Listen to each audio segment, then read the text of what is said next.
Welcome everyone, and it's another Thursday evening, night at the Sports Crib, home of the Sports Crib Network. Um, as usual, Mr.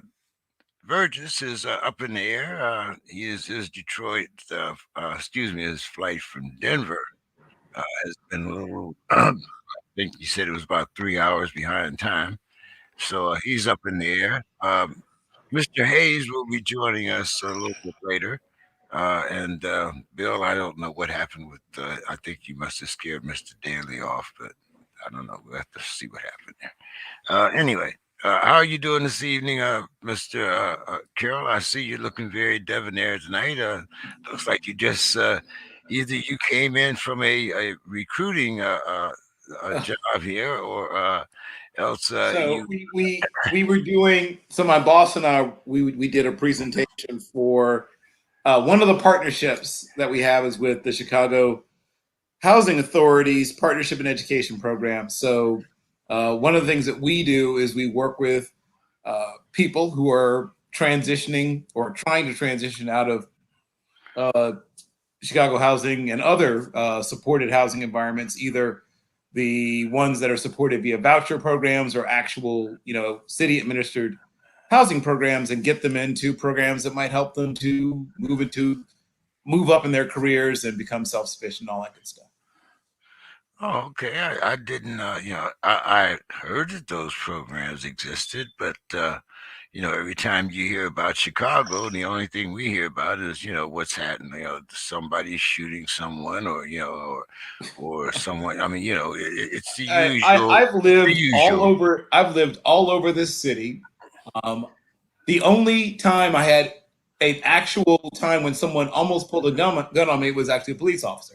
So, with the exception of that experience, shout out to you, Officer Galak Piscatowicz, or whatever your name was. But yes, other than that little experience, when you roll up on me and say, "What up, Vice Lord?" and put me up against the wall so the first three times I moved, when I first got here, of course I looked younger than I was, I guess.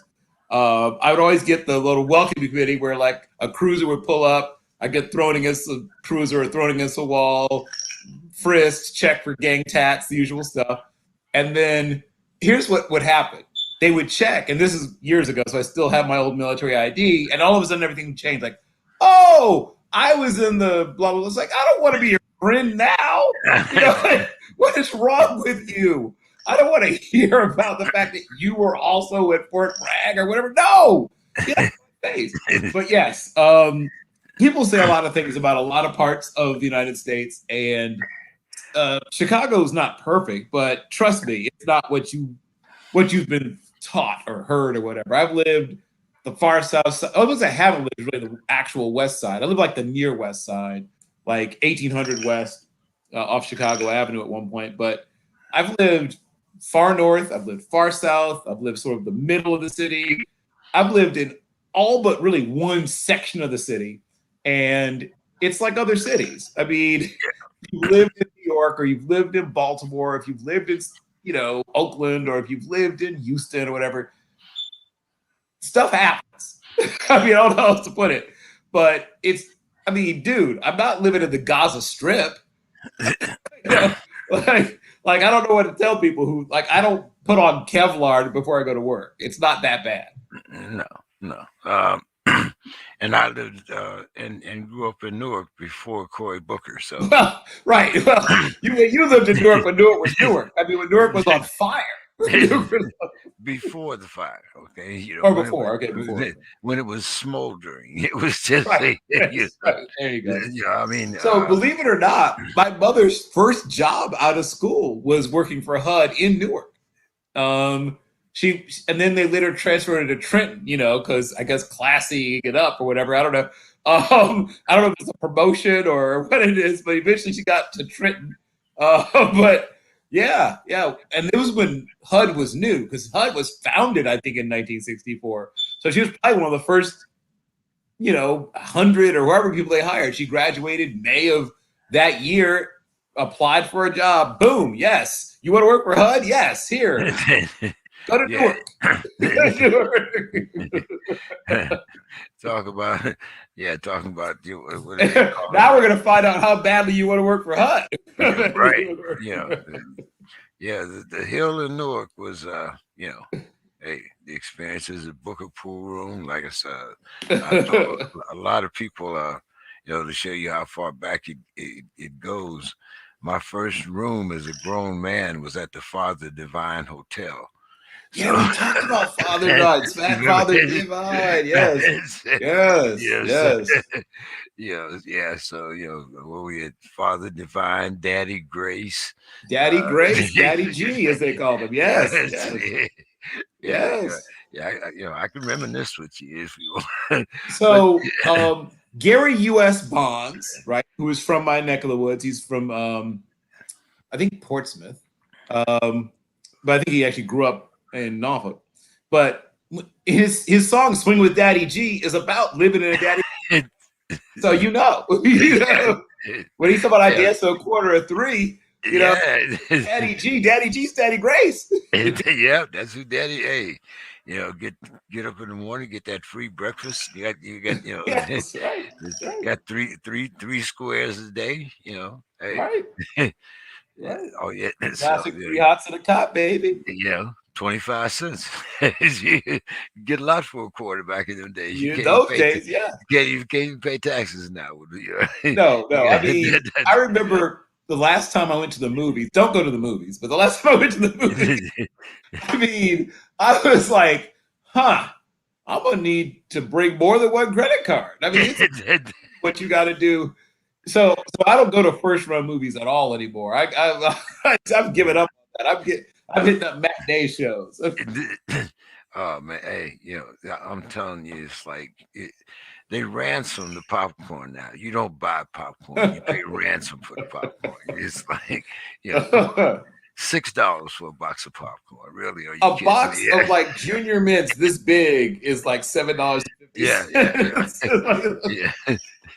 I I love Raisinets, and I used to go to like you say, $7. I'm like, if we just stopped by Ralph's here, I I could pick up a mean, box of unless you are going to like, are you going to grow the raisins in front of me?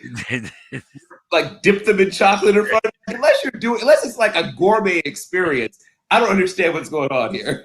Look, I mean, that was all right when you were, back in the days when you were dating and you tried to impress but now, I mean, come on, really, Though that ship has sailed. yeah, I am. yeah, yeah, and then they there was a couple franchises that had these adult theaters that had the recliners in them and all that. Oh yeah, Uh, yeah, yeah. yeah, they Well, I mean tried that's so they, yeah. So the whole thing now is the whole like it's like almost like a bar and grill kind of thing or a bistro kind of thing.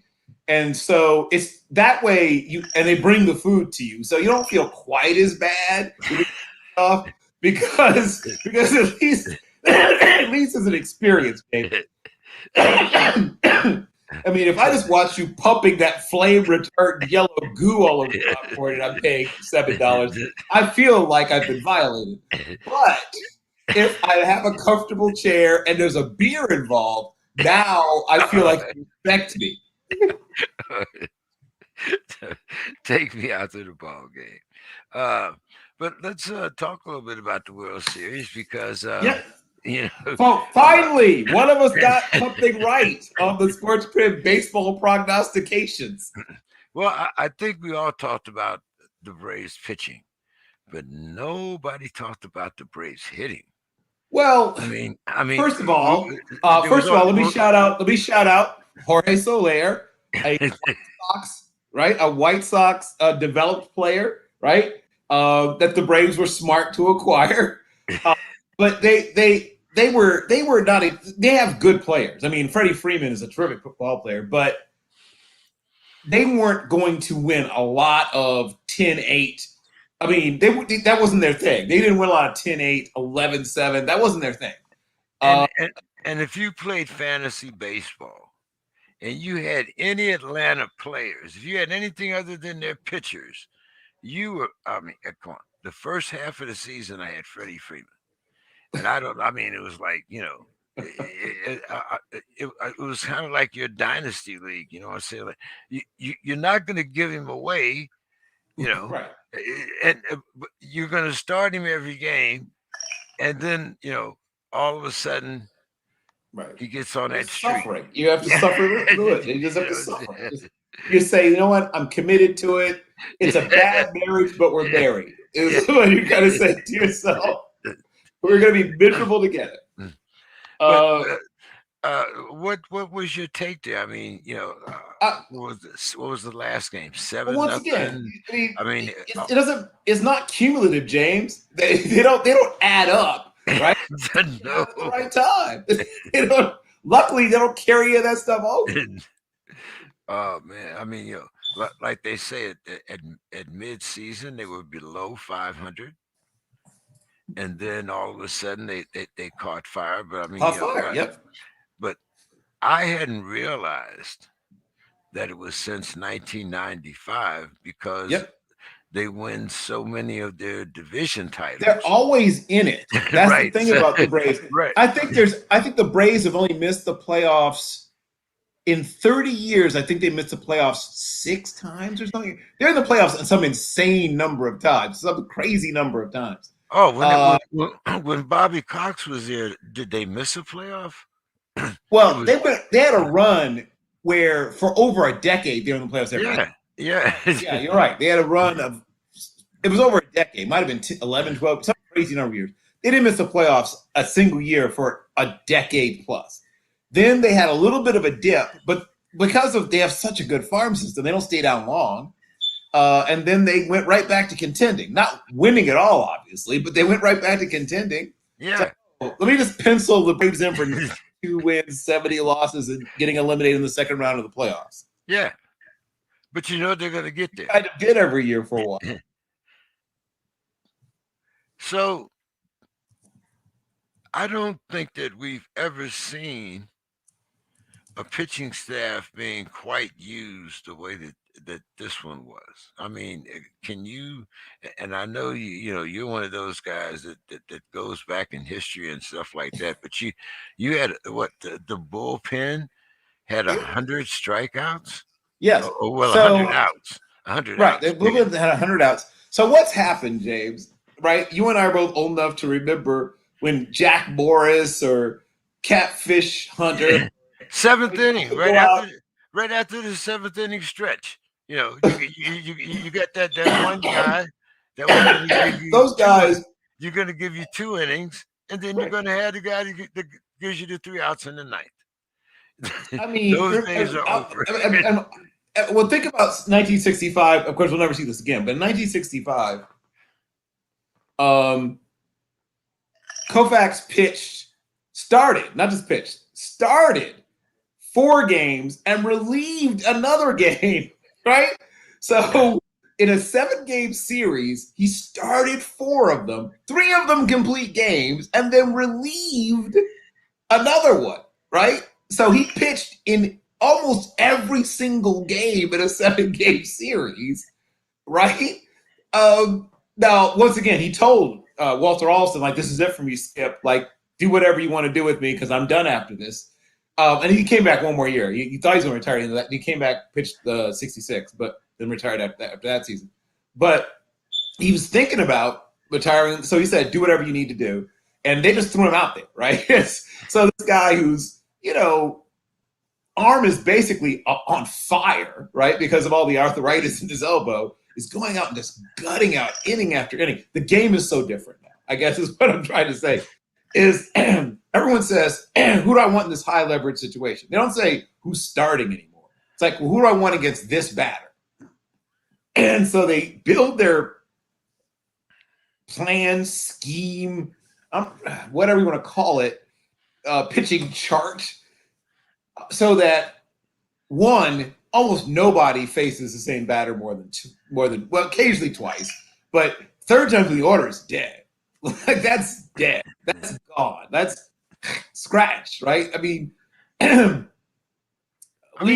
who's the guy that they trotted? Game. Who's the guy they trotted out for 2 outs, or I mean, it was his first time he'd ever pitched. I mean, Yeah. yeah, And they see that as an advantage because you guys don't have a book, right? They don't have a, don't know what they're exactly going to get. You're going to see more and more of that, right? More and more of saving guys for a special situation where they sort of, here's an emergency, break glass. So we talked about Soler, and once again, it doesn't matter how often you do something, it matters when you do something. I mean, in the old days, you batted 223, no matter what else you did, people would look at you like, ugh, what a bum, right? But he hit 223 this year, right? 27 home runs, which is decent, but 70 RBIs, 342 slugging. That's not exactly, sorry, 432. 432 slugging, but that's still not exactly killing it. 316 on base percentage is not good. And a 749 OPS, which is right around average. But he was a World Series MVP because of what he did when he did it, right? So people are going to only remember that. And they're going to ignore the fact that he had kind of a season. So, yeah, he was an amateur free agent. I'm sorry, I said White Sox, I meant Cubs. He was an amateur free agent signed by the Cubs, then traded to the Royals for Wade Davis, and the Royals traded him to the Braves for Casey Kallick. And he's an all or nothing. I mean, which is becoming more and more, something you see more and more. Like in the old days, we used to get on guys like Dave Kingman, right? A guy who would hit 38 home runs but strike out 170 something times. We used to like, what's wrong with that guy? If he would just be more disciplined, we used to like get on those guys. Dan Pasquas, right? Remember those guys that just go up there to swing? Jay Buhner, guys, just all they wanted to do was swing from their toenails, right? That was a bad thing. We looked down on those guys. But with the new approach, where people don't care about striking out. They don't get down. It's not a negative to strike out a whole lot anymore. I mean, to me, it still feels negative. It's no longer something that you say, oh, hey, go talk to the batting coach. You got to stop striking. No. As long as you are considered to be effective, right? And effectiveness is different, now than it used to be, I guess, for lack of a way of putting it. But, I used to, I grew up like a lot of kids with baseball cards. And, when you got a hold of a guy who was hitting, below 250, you kind of thought like, right? The break point on if you were a good hitter in the old days was probably in the 260s. Like people used to downgrade Harmon Killebrew because he's like a lifetime 266 or 265 or something hitter. And nowadays that'd be like, oh yeah, way to go. But in his day, when they're comparing you to people like Mantle and Mays and that bunch, guys that were hitting 300, they're looking at him like, yeah, you got a lot of power. And man, he had a lot of power. But it's like, yeah, you strike out a lot for those days, right? Now people look at his strikeouts and be like, oh, that's not so bad. You're doing. So the game has changed a lot, right? The things that people used to really, really focus on when they're telling you how good a ball player is. I mean, there were years where guys like Musial and DiMaggio would have more home runs than strikeouts, right? I mean, like they would strike out 30-something, 20-something times sometimes in a year, in a season, right? I mean, for some of these guys, that's a homestand, 27 strikeouts, oh yeah, I did that in 4 days, I feel fine. It's a completely different ballgame. And I'm still cashing a check. Yes. So Soler in his peak year in terms of strikeouts struck out 178 times in a season. Now, once again, that's not a record. I mean, especially not nowadays. But it's a number that just sort of still to me makes you go, wow, a little bit. That's over a strikeout. Assuming you didn't miss a single game, that's over a strikeout per game. And if you missed a game or two, that's like 1 point something. I mean, it's saying I need a hitting coach.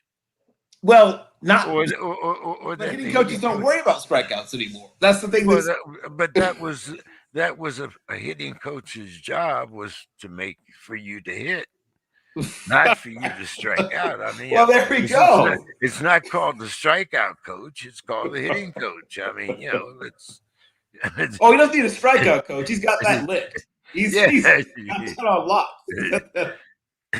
yeah.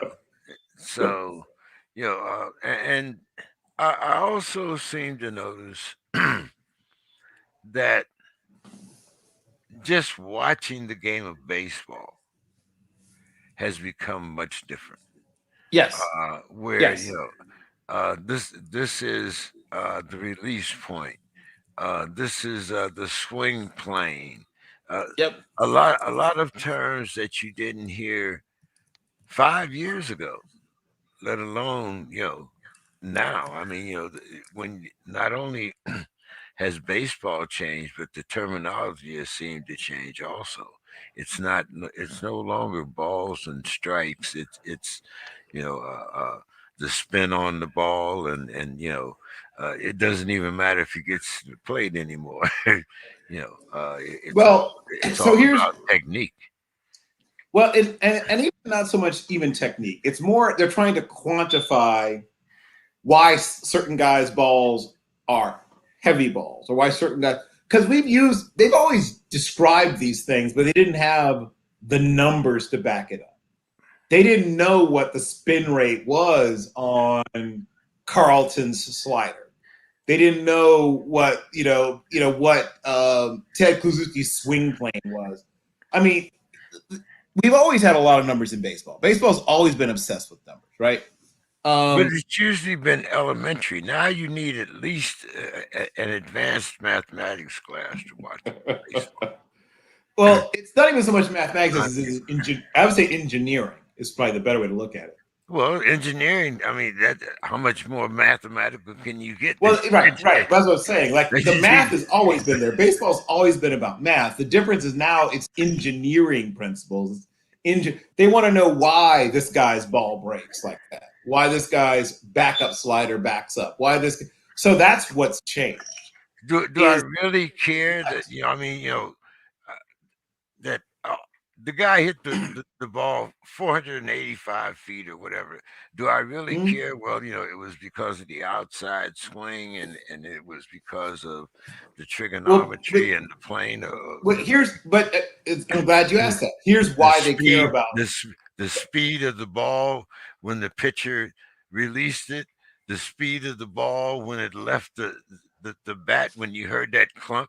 I mean, we all Yep. know we all know that it's the shot that you don't hear that kills you. We all Right.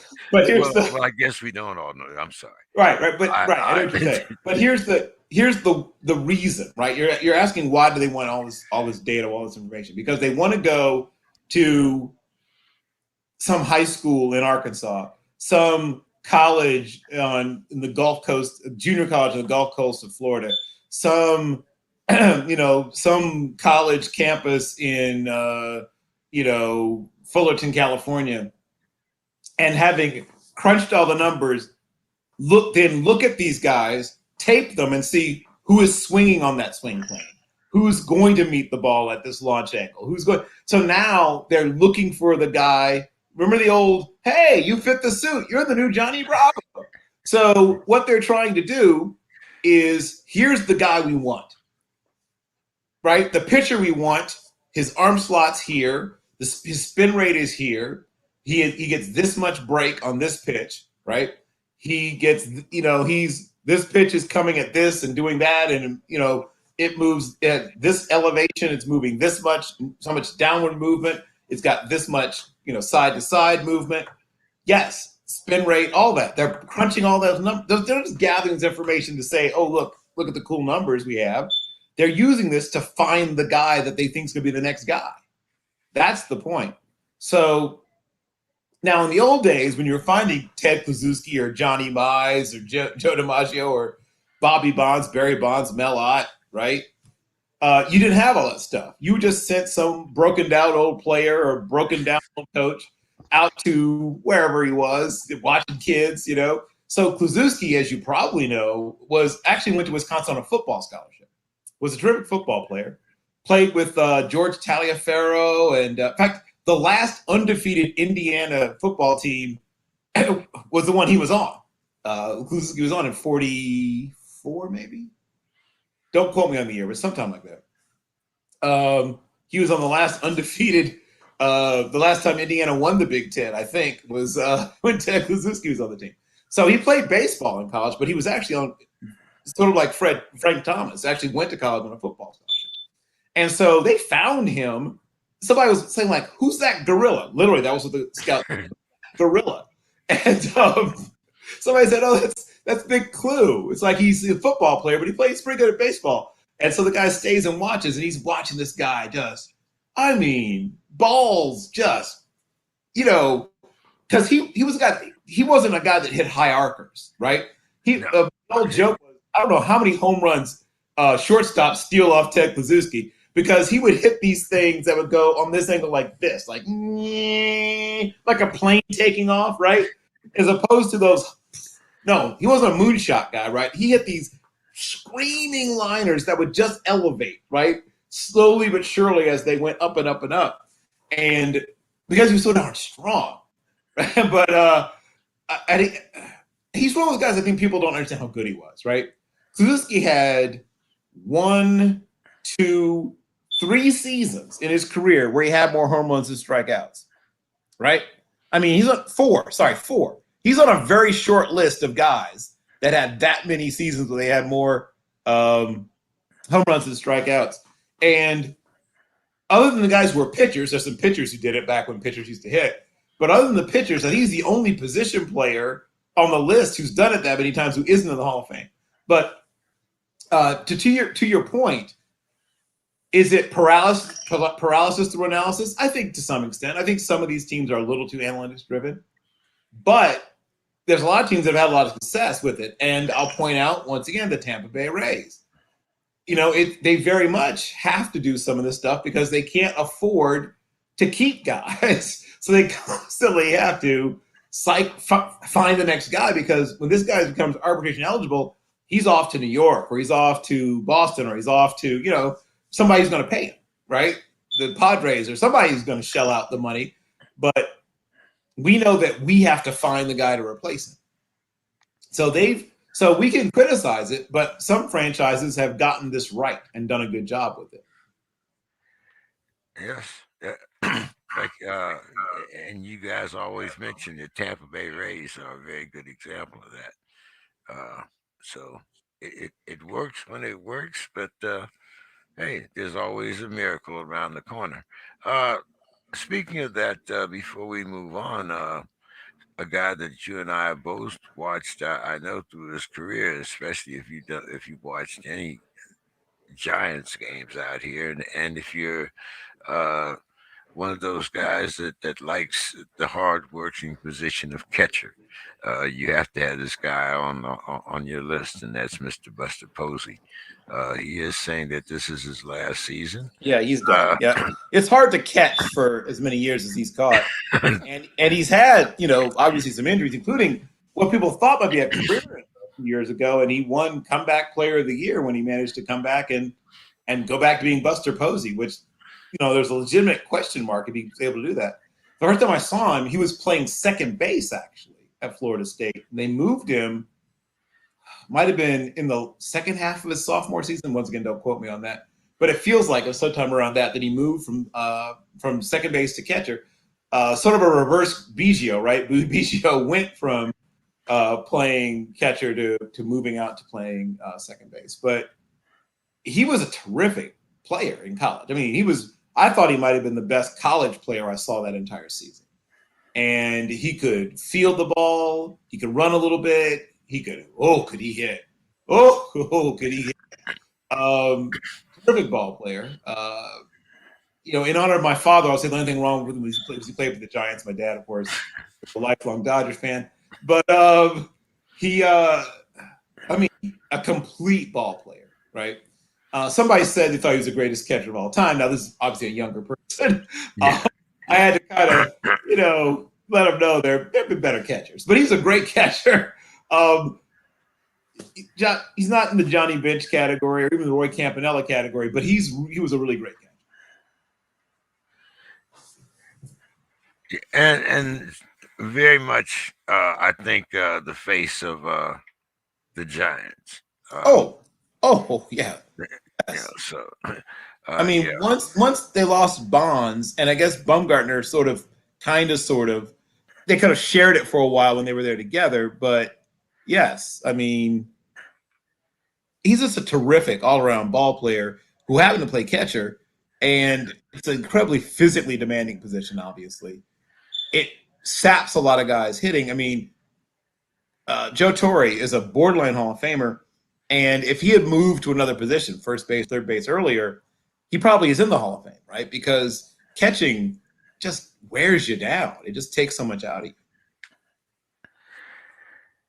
Hey, but yeah, we wish Buster much success in whatever he does next. But Well, yeah, my understanding is probably not a darn thing. He was a big early investor in body armor, and when it got body, oh, he was already a millionaire, but he became a multi millionaire. oh well, I mean, it's not that he's. I never thought that he was going to be homeless, but I mean, No, no, definitely not. Yeah, you're right on that. you know. But let's move to the NBA and let's talk about. I mean, this is always very interesting because I think both of us, went through this miracle period uh, between the Bad Boys and the Bulls. I mean, that had to be one of the best decades of basketball ever. Oh, oh, So, but as always, the all the dissension doesn't seem to be from the Bad Boys, but from the guys that won the most championships. But we've always known, that there was, Michael was a very controversial person, well, regardless more of than that, what. he was a raging butthole, and he was fine with that, right? Oh yeah, yeah. He was. I mean, he made life miserable. He was a difficult person to play with, and he was fine with that. He didn't he, want to he would enjoy have the been experience. an excellent master sergeant, or probably even a first. No, I would say maybe a division first sergeant. I mean, he had the temperament. Oh, As a drill instructor, maybe when you first get off the bus, can you imagine running into Michael? I mean, he he he would have to be back in the days when you were still allowed to put your hands on people because he would see, well, yeah, nowadays. But yeah, Mike. yeah. I made that. I made that mistake. Those days, yeah. it's, it's like oh, he's just a little guy. Yeah, he sure is. Yeah. Well, anyway, getting back to Mr. Scottie Pippen and the Michael Jordan relationship. I mean, Scotty, I mean, he's went so far as to call uh, the coach, Phil Jackson, a racist. I mean, you know, I, is this all to make money, or do you think that Scotty? It's not all to make money, but let's be very, very clear. Scotty has always felt disrespected. Forever. Forever. He felt disrespected in the draft. He felt like he should have been drafted sooner. He's always felt like people have treated him like he's a little less than because of Michael. He's legitimately a top 50 player in the history of basketball. And he would just like for people to not have to put that and but because in addition to he wants people to not. Well, I'm the same way. Is he a top 50 without Michael? Maybe without Michael, I put it maybe the top 150, but the top 50. Oh, and now you know why Scotty does what he does because See, of what you just did to him. This is why he's got all that hate in his heart. Is because of what you just did. I understand. You are part of the problem, sir. So this is what Scotty right now is tossing and turning because of this. The things that you and people like you say and think about him bother him deeply. He's a sensitive cat. Here's what I will say. He was a great player, a great all-around player, right? A guy who could do some of everything. He could rebound, he could defend, almost every position on the floor, except maybe center. And he could defend power forwards, small forwards, shooting guards, point guards, very at a high level. He could score, he could pass, and he could handle the ball. He helped to invent the point forward position that now LeBron James is essentially permanent, sort of cemented in the history of basketball. But Scottie helped to invent it. He was an incredibly versatile player. See, I give Magic that credit. Well, but Magic was a true point guard. Scottie was a much better scorer than Magic, and could score from pretty much everywhere on the floor. Magic eventually developed a passable jump shot, but Scottie was a scorer from jump. Even when Scottie was a skinny kid in college, he had a pretty jumper. I don't know. Well, you probably didn't watch a lot of Scottie in college, because who did? Except me, I'm a psychopath. But Scottie, as a 160-something pound, 6'6" kid in college, was a scorer even. And then he grew. He was one of those guys that had a late growth spurt, but not so much height. He grew like another inch and a half, but like filled out. He was super thin coming out of college, he was tiny in high school. I say tiny. I mean, he was like at 14. I think Scottie was 5'9" and 120 something pounds, and he had one of those late growth spurts and kept growing and growing and growing and grew probably until about his junior year of college in terms of getting taller, and then in part because of Mike, right? And what's his name? Tim Grover. They were one of the first teams to, as a team, have specific weightlifting goals, at least in part because of Mike, right? Because they got tired of getting punked by the Bad Boy Pistons, who were a bigger, thicker team. When you look at the 1988 Bulls, right? Physically, what they look like, and then look at the 1992 Bulls, physically, what they look like. It's a dramatic change. Over those couple of years period, I'm willing to bet almost every player on the team put on somewhere between 8 and 14 pounds of muscle. By the time Scottie left Chicago, he was 239 pounds. Did you know that? He was 239 by the time he left, James. On draft night, he wasn't even 200. Now, he was still kind of growing into his body. But by the time he showed up to camp with the team, he was a little over 200 at 6'7" and a half. So he put on, in his career with the Bulls, over 30 pounds of muscle.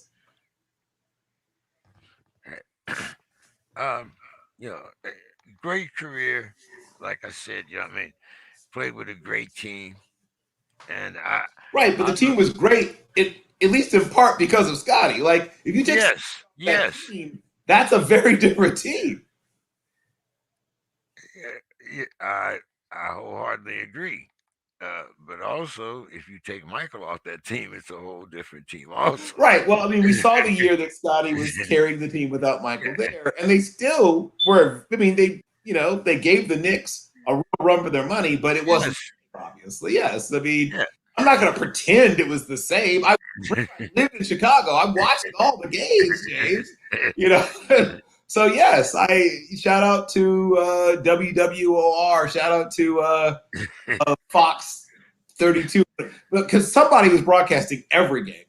The games that ESPN didn't broadcast in those days, when the Bulls, it's not quite the same. The Bulls aren't on practically every night nowadays. But what year? I'm trying to think. What year was that? Well, Mike went to play baseball in 94, 95. Yeah. And he came back in 96. Yeah. I'm pretty sure I think that's how it worked. Yeah. Something like that. Right. So they had almost 2 full years without Mike. And like I said, I mean, I think that they were the Batman Robin, but Mike. I mean, that's a fair. I think that's a fair assessment that he was. I don't think he likes being, completely told often every day of his life that he was Robin. But yeah, I think it's a fair assessment that he was the Robin. Well, I mean, Joe Dumars probably has a little, bit to say about how famous Isaiah was, and I Oh, I think mean, they don't win all those championships without Joe Morris. Yeah, they don't win those right, championships without Joe Morris. right. Yeah. So I mean, every Batman has a Robin, and can't win without him. I don't care. That's almost true in every team sport. Right. I, You I I think it is know, true in every team sport. I mean, basketball is the one sport where you can get the farthest with just one great player.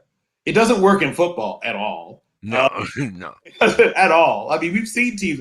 I mean, ask Archie Manning. Ask there's a long list of great players on terrible teams who'll be like, yes, I can attest to that. That one great player is not enough. In baseball, you could have one great pitcher or one great hitter, but if you don't have support for them, then you're not going that far. That's basketball is the closest of all the major team sports to a sport where one truly great player can carry you at least a certain distance. And I'll use the two examples that popped in my head first is that 77 Portland Trailblazers team, which has some other. I mean, there's Dave Twardzik, Lionel Hollins, what's his name? I mean, good players, but no great players other than Bill Walton. Healthy Bill Walton was a great player. Unfortunately, healthy Bill Walton was only about 2.5 years worth of Bill Walton's career, but that's otherwise a team full of guys, right? I mean, good players, solid players, and one or two guys that I think may have been an all-star team or two, but no great players. Nobody's even going to be really a Hall of Fame finalist. Maybe one other guy who might have been a finalist, but he's the only Hall of Famer, obviously. But yeah, that's a. And then obviously the other example, of course, is those Iverson 76ers that Iverson, loaded up his back. Shout out to Bubba Chuck, right? To my homeboy 757. A Bruin from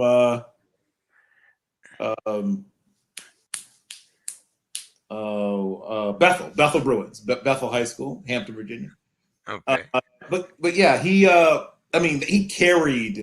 I mean, who's the next player on that team? Dikembe or George Payne? I mean, Percy Snow was on that team. Like when you look at that team, it's like, wow, Kevin. Wow. Like look at the roster, it's like, man, Allen Iverson was a beast. Like when you look at that roster, and you're like, man, he got those guys to a sixth game or in the finals with that surrounding cast.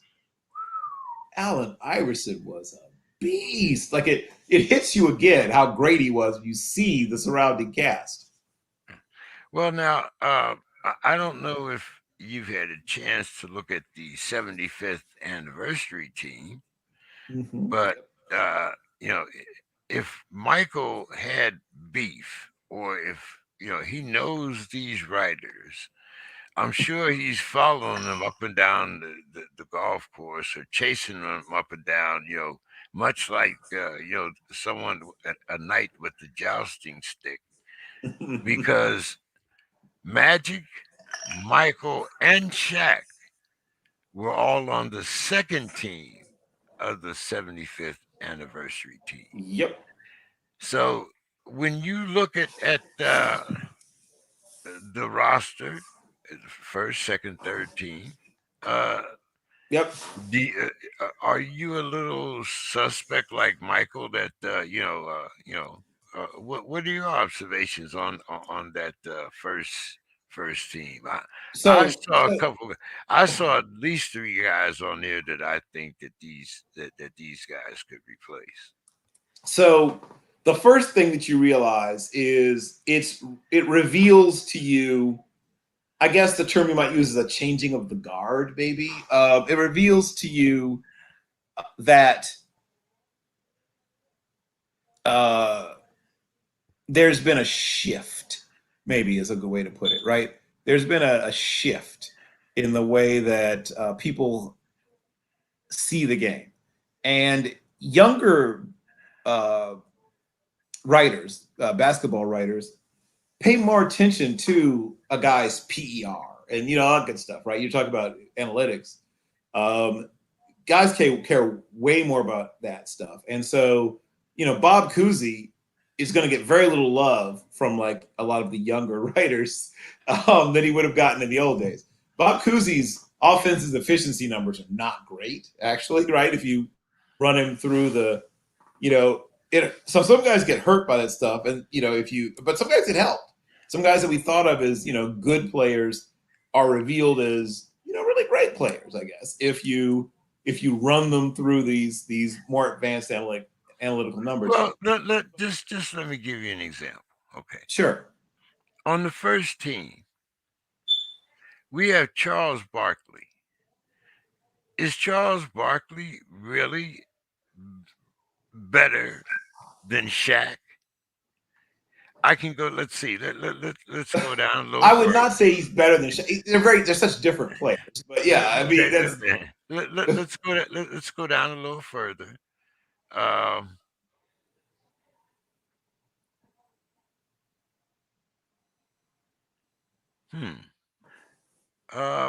can. The others are a little more controversial, but I would. Well, a lot of them are fairly controversial. I will certainly agree with that assessment. Yes, but I would certainly, I mean, Will Chamberlain, I would say yes. Most definitely. Yeah, I mean, Kareem, most definitely. Right. I mean, you can't argue Kareem and Wilt. Right. Now, has Giannis showed us enough to be on the first team? I'm not quite ready to put him up there yet. He has a chance to get up there. I mean, was he 28? I mean, he's not even 30, right? He's right. I mean, he's very young. He's at the halfway point, maybe halfway point of his career. Okay. I'm not ready to put him up there. If you're asking me personally, no. Carmelo, great player. But if I have Shaq, Magic, and MJ, and Carmelo, right? To me, Carmelo is in the sort of same range with like Jack Twyman, Bailey Lee Howell, guys who were tremendous scorers, and could score a lot of different ways, but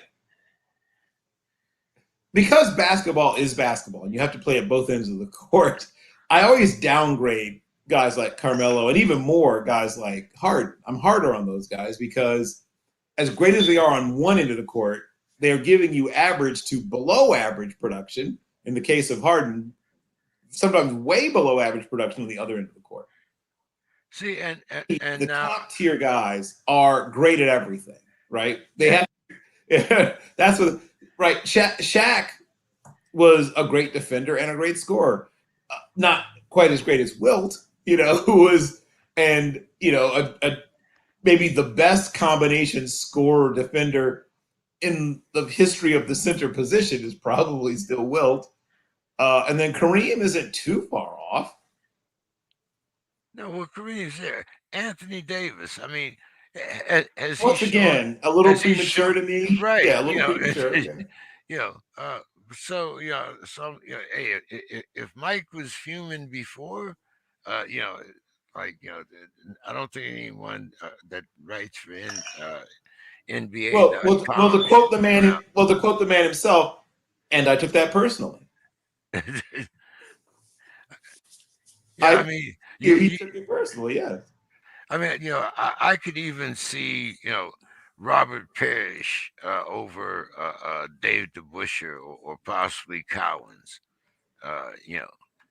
I mean, DeBusschere and Cowens, who were both hustly, whitish, hard, played hard. I mean, they once again, I hate to bring up why these guys appeal to sports writers, but kind of appeal to sports writers. They can more easily relate to those guys, right? Let's just be honest, right? They do. They more easily relate to those guys than they can to some of the other guys that we have here on the list. Yeah, but I mean, Robert Parrish on third string and both of them on first. I mean, Well, I mean, okay, to me, Hakeem, I don't know how you'd have him. I mean, maybe you don't have him in the first, but you can't have him lower than second. There aren't that many better big men in the history of basketball than Hakeem Olajuwon. Well, Hakeem and Robert both are on the third team. Yeah, that's my point. I'm a little less incensed about Parrish being there. It's insane to have Hakeem there. Parrish was a really great player, but Hakeem Olajuwon, I mean, I don't go back as far as you, but I started watching basketball in the early 70s. And so I got to see the tail end of Wilt. And, by the time I saw Bill Russell, he was a player coach. So I obviously didn't see, the best of him. But I got to see Nate Thurmond when he was still Nate Thurmond. I got to see a little bit of Bad News Barnes. I got to see Artis Gilmore in his prime. I got to see those couple of good years before Bill Walton started getting hurt. I saw all of Kareem's career from the end of his collegiate career all the way through his entire professional career. I got to see, Dan Issel. I got to see a decent number of big men, right? I've seen a lot of good big men. And other than Wilt, maybe Shaq. Yeah, I mean, once again, as Shaq himself will acknowledge, when he and Hakeem played against each other, Hakeem handled him. Now, admittedly, it was early in Shaq's career, but Shaq had a bad night at the office every time he faced Hakeem in his early part of his career. I mean, I don't, like I said, maybe you don't have Hakeem in the first cut, though I would certainly consider it. But there's no way you can have, to me, you can have him below the second because they're so. And So what has Damian Lillard done to show me that he's deserves a second string spot while Isaiah is regulated to the third team? well, once again, that's insanity. With the exception of Oscar Robertson, Magic, and if you consider Jerry West a point guard, though he wasn't really a point guard, sometimes people put it. But I'm saying there haven't been, to my mind, more than maybe 3 point guards that are as good as Isaiah Lord Thomas III. I mean,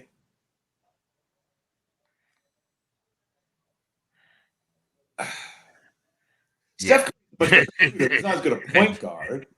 I'm trying to think of people who are legitimately better than him. I mean, thank you, thank you. What about between the aforementioned Scottie Pippen on third string yeah. Well, and once again, Dirk that's just hurtful. They're just being hurtful. and Yeah.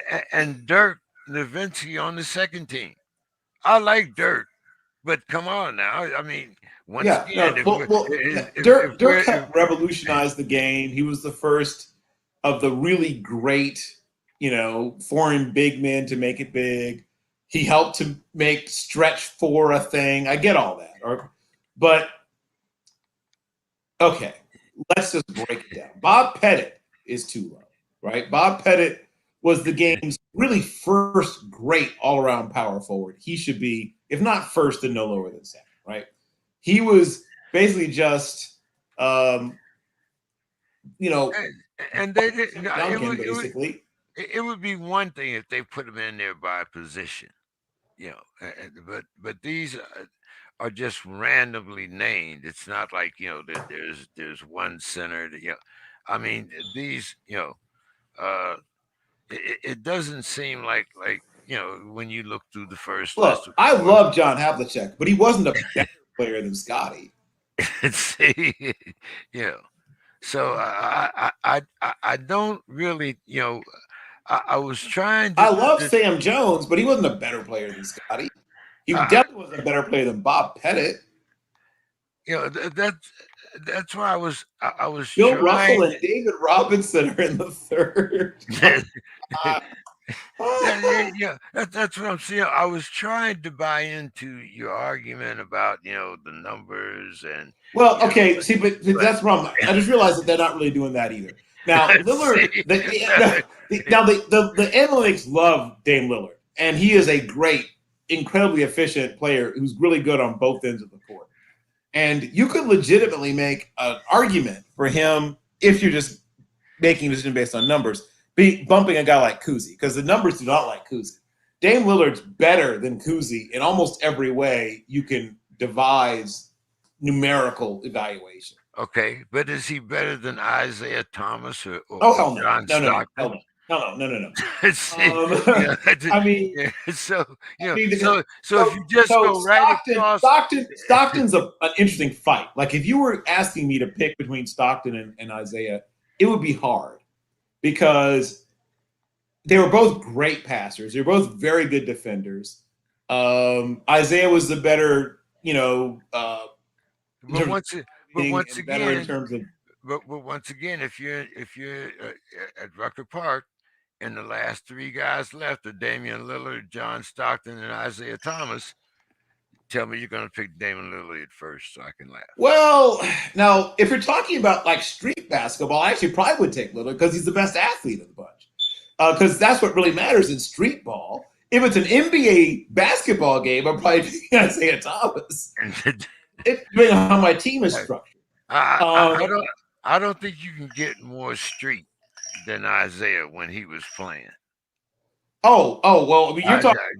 You have to some of that, right? I know what you're saying. But there's a reason. There's a reason why he was a bad boy. Right. But I mean, and it wasn't about his shooting. But Dame Lillard's no punk. Like, ask around about Dame Lillard. Oh, I understand. But like I said, maybe it's because of the era that I'm from. But when if I have a choice, even Jason Kidd, if Isaiah or Jason Kidd, Jason Kidd's in the third. You know what I mean? Like he's in that third group for me. And once again, partially because he eventually became an okay offensive player. He was always a really good defensive player and always really good passer. But I mean, it's insanity that Jerry West to me is one of the top 10 players in the history of the game. So I don't know how we can justify him being on the third. How is that possible? Like, what are we talking about? What are we doing here? So if you gave me this pile of players, this group of players, and said put together the team you want, Jerry West is on that team, right? So I mean, I'm grabbing Wilt. I'm grabbing Kareem. I might take Jerry West next. I'm certainly considering maybe Magic, then maybe Jerry. If you give me Kareem, if you give me Wilt, because I can play Kareem at the 4, Wilt at the center. If you also will allow me to grab Jerry West, I'll let you pick the last guy. You can give me whoever you want for the last guy, and I'll still beat whoever you pick. See, it's like I said, I couldn't really find the rhyme, and I was trying to, it looks like it was all over the place, to be perfectly honest. It looks like some of it was like reputation, and some of it was, I'm guessing some of it may have been analytically driven. It looks like it was like a bunch of different stuff. If you were just going analytics, if that's what was really driving the whole thing, then Giannis makes perfect sense, or a lot of sense. Kareem, analytics love Kareem. Kareem was a great basketball player. Oh, of course. Because he was also super efficient. He got a lot of his scoring done with very few shots. He missed very few shots. He was good on both ends. I mean, and of course, obviously, unlike Wilt, he actually made his foul shots. Yeah. He was one of the few that did make their foul shots. Right. Well, yeah, amongst the really, really, really great big men. Hakeem was a decent foul shooter too. But, I don't know. They didn't call it hack-a-shack. Maybe it was spilt to Wilt. I don't know, whatever you want to call it. Wilt was always right around 52-ish% most of his career in terms of free throw shots.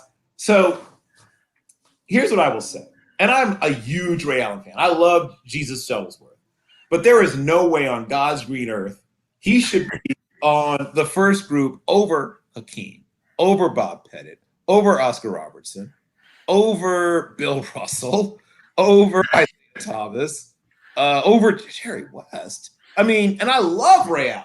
I am a huge still doesn't get as much maybe he does get as much respect as he deserves. Maybe I stand corrected because I've never seen anyone have him quite this high up. But is he one of the best 50 players? Is he one of the best 30 players of all time? Maybe. 50, yes. 30, maybe. I have to really think about that, the 30 thing.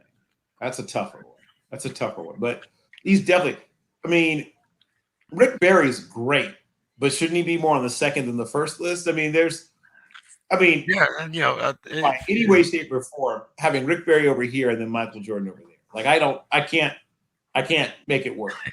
I've tried, and I can't. Once again, he's a great shooter, and he was a decent defender. And like as you say, I disrespected Scotty before. I think there are a lot of guys on that first team that Scotty should be ahead of. Yes. Him being on the third, but yes, but that's. I mean, to me, Charles and Scotty are kind of on the same level, and to see them that far apart on this kind of my mind a little bit. Yeah.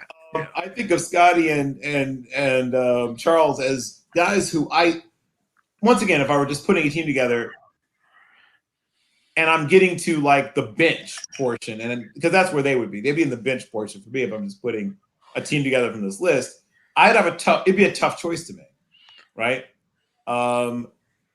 Charles is a better scorer of the two, though Scotty certainly could score, but Scotty does more things, right? I mean, Barkley could play small forward and power forward, right? But he struggled to defend quicker small forwards, even though he moved fairly well for a man who's built like Charles Barkley. You didn't like the idea of him defending, speaking of guys on the list, that's not a great matchup when he's up against, say, a guy like Drexler. Like, you don't like that matchup, right? No. That's not a matchup you want. Yeah. Drexler goes by him on with Clyde. There's a reason why they call him Clyde the Glide. Clyde the Glide, right. So when I'm looking at this list and I'm thinking guys that played in the same era, I don't like him defending Dominique Wilkins. I don't like him. You see what I'm saying? Scotty holds his own against those guys. How do I know? Because I watched him do it. I watched him defend Clyde Drexler and frustrate Clyde Drexler. I watched him defend Dominique. I watched him, like, I don't have to use, this is not a theoretical exercise. Some of these guys did play against each other, I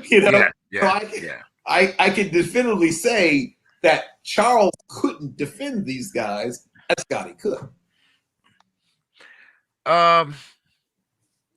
Let's see how much you can defend Ben Simmons. Last week, Ben came back and said, "Well, I have mental issues, and since this is part of the bargaining agreement, I'm going to use this. That it's not just me. I've got with all the publicity and the way Doc and everybody's talked about me, I just can't handle it." Kind of did, well, it's acceptable now.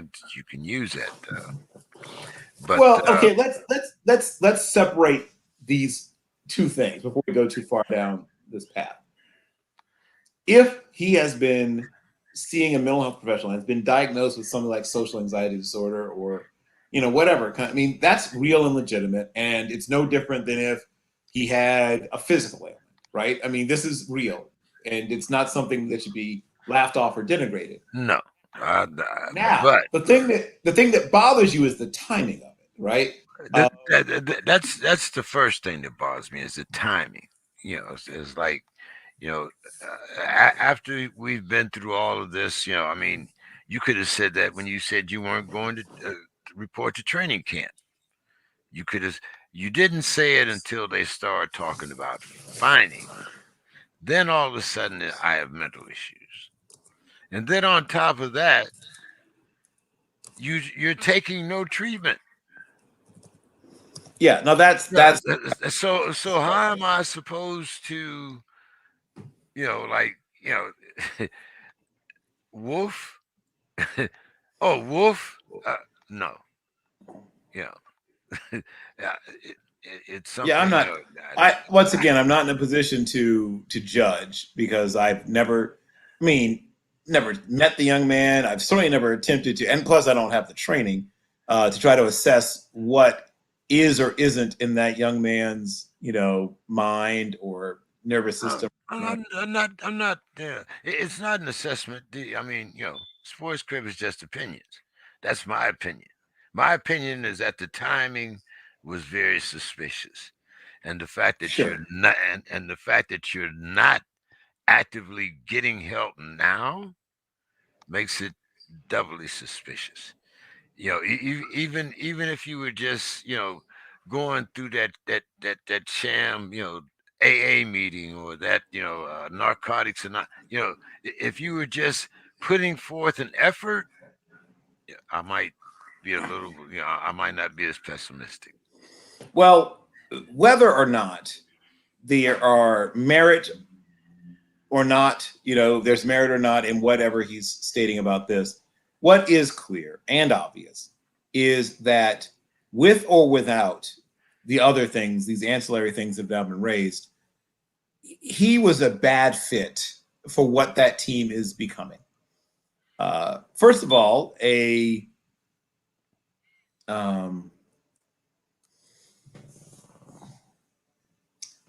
a very tall player who moves well and handles the ball well, good passer and a pretty good defender. I mean, all that stuff is true. But as I feel like I've been locked in like a time loop.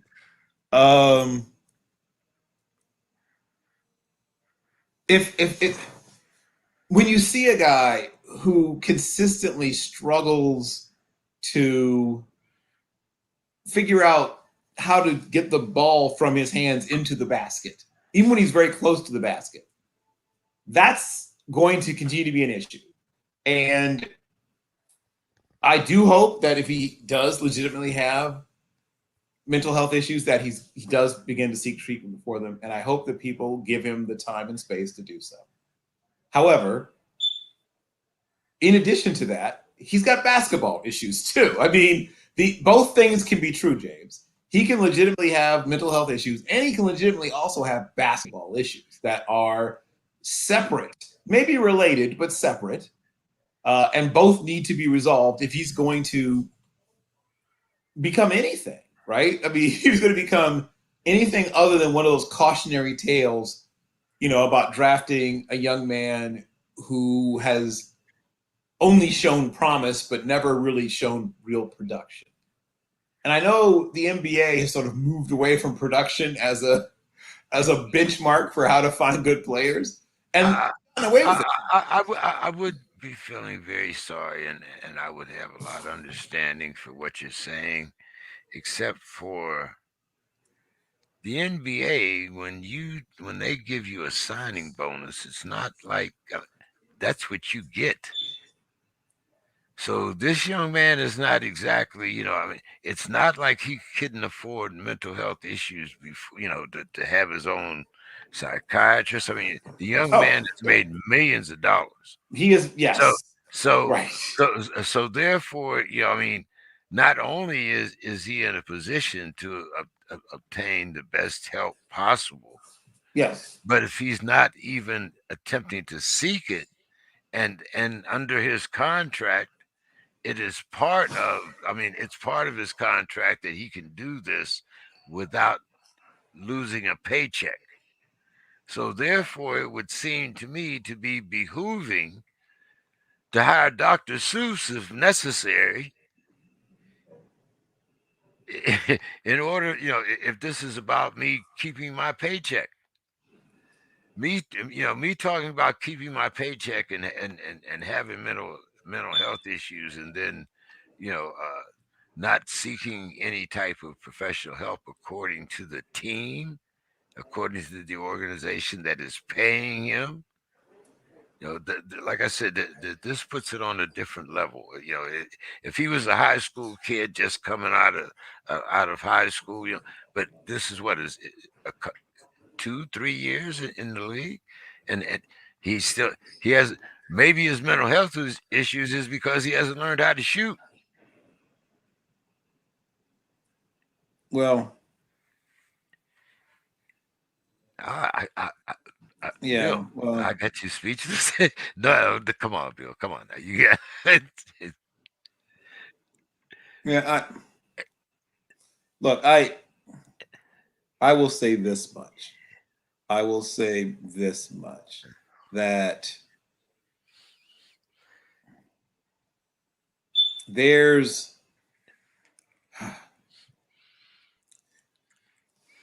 a lot going on, right? I mean, we have this, like I said, talented but not very developed young man in terms of what he was as a basketball player, right? He comes from the same sort of club, maybe I shouldn't say club, but it's it's travel basketball, but it's not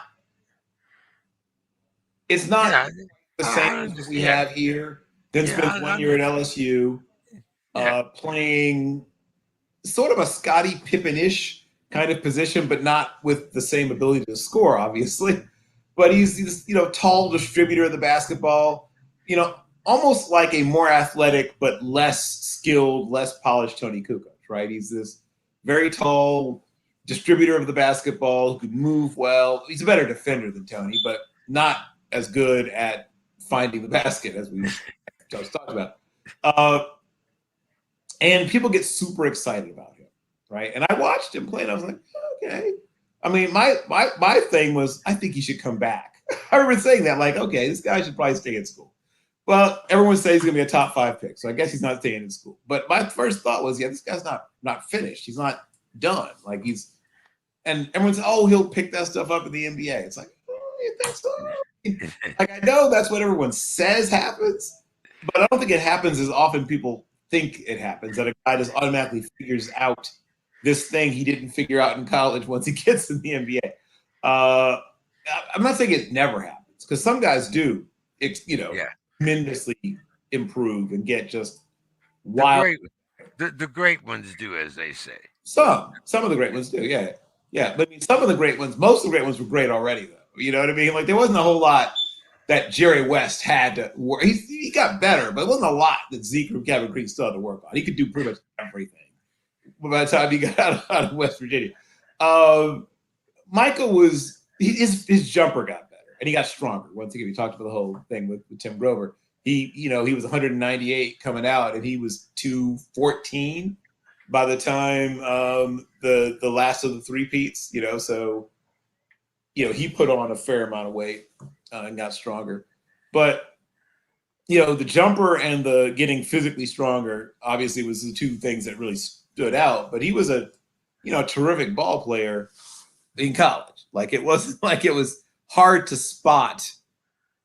When like you were looking at Michael thinking, man, I wonder if he's gonna be something. Like there was no real mystery when you watch No, Michael in college.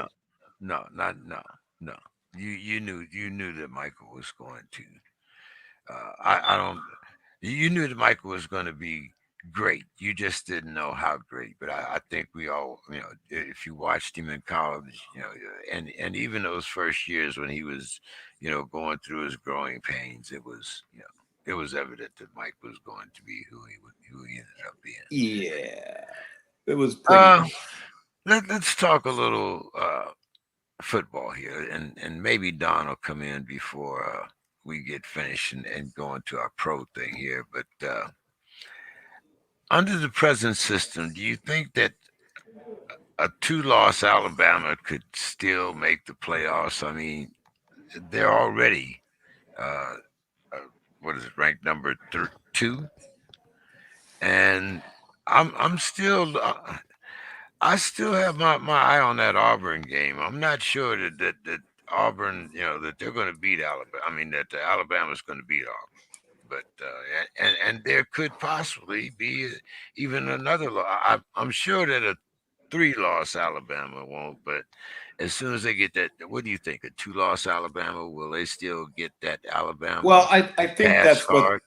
right. That's the whole thing. Is there if indeed they run into the buzzsaw that Georgia looks like they might be, right? Or as you said, maybe even drop the Iron Bowl. If they drop the Iron Bowl, then one, that means they don't even play most likely for the SEC championship game. So that's the first issue, right?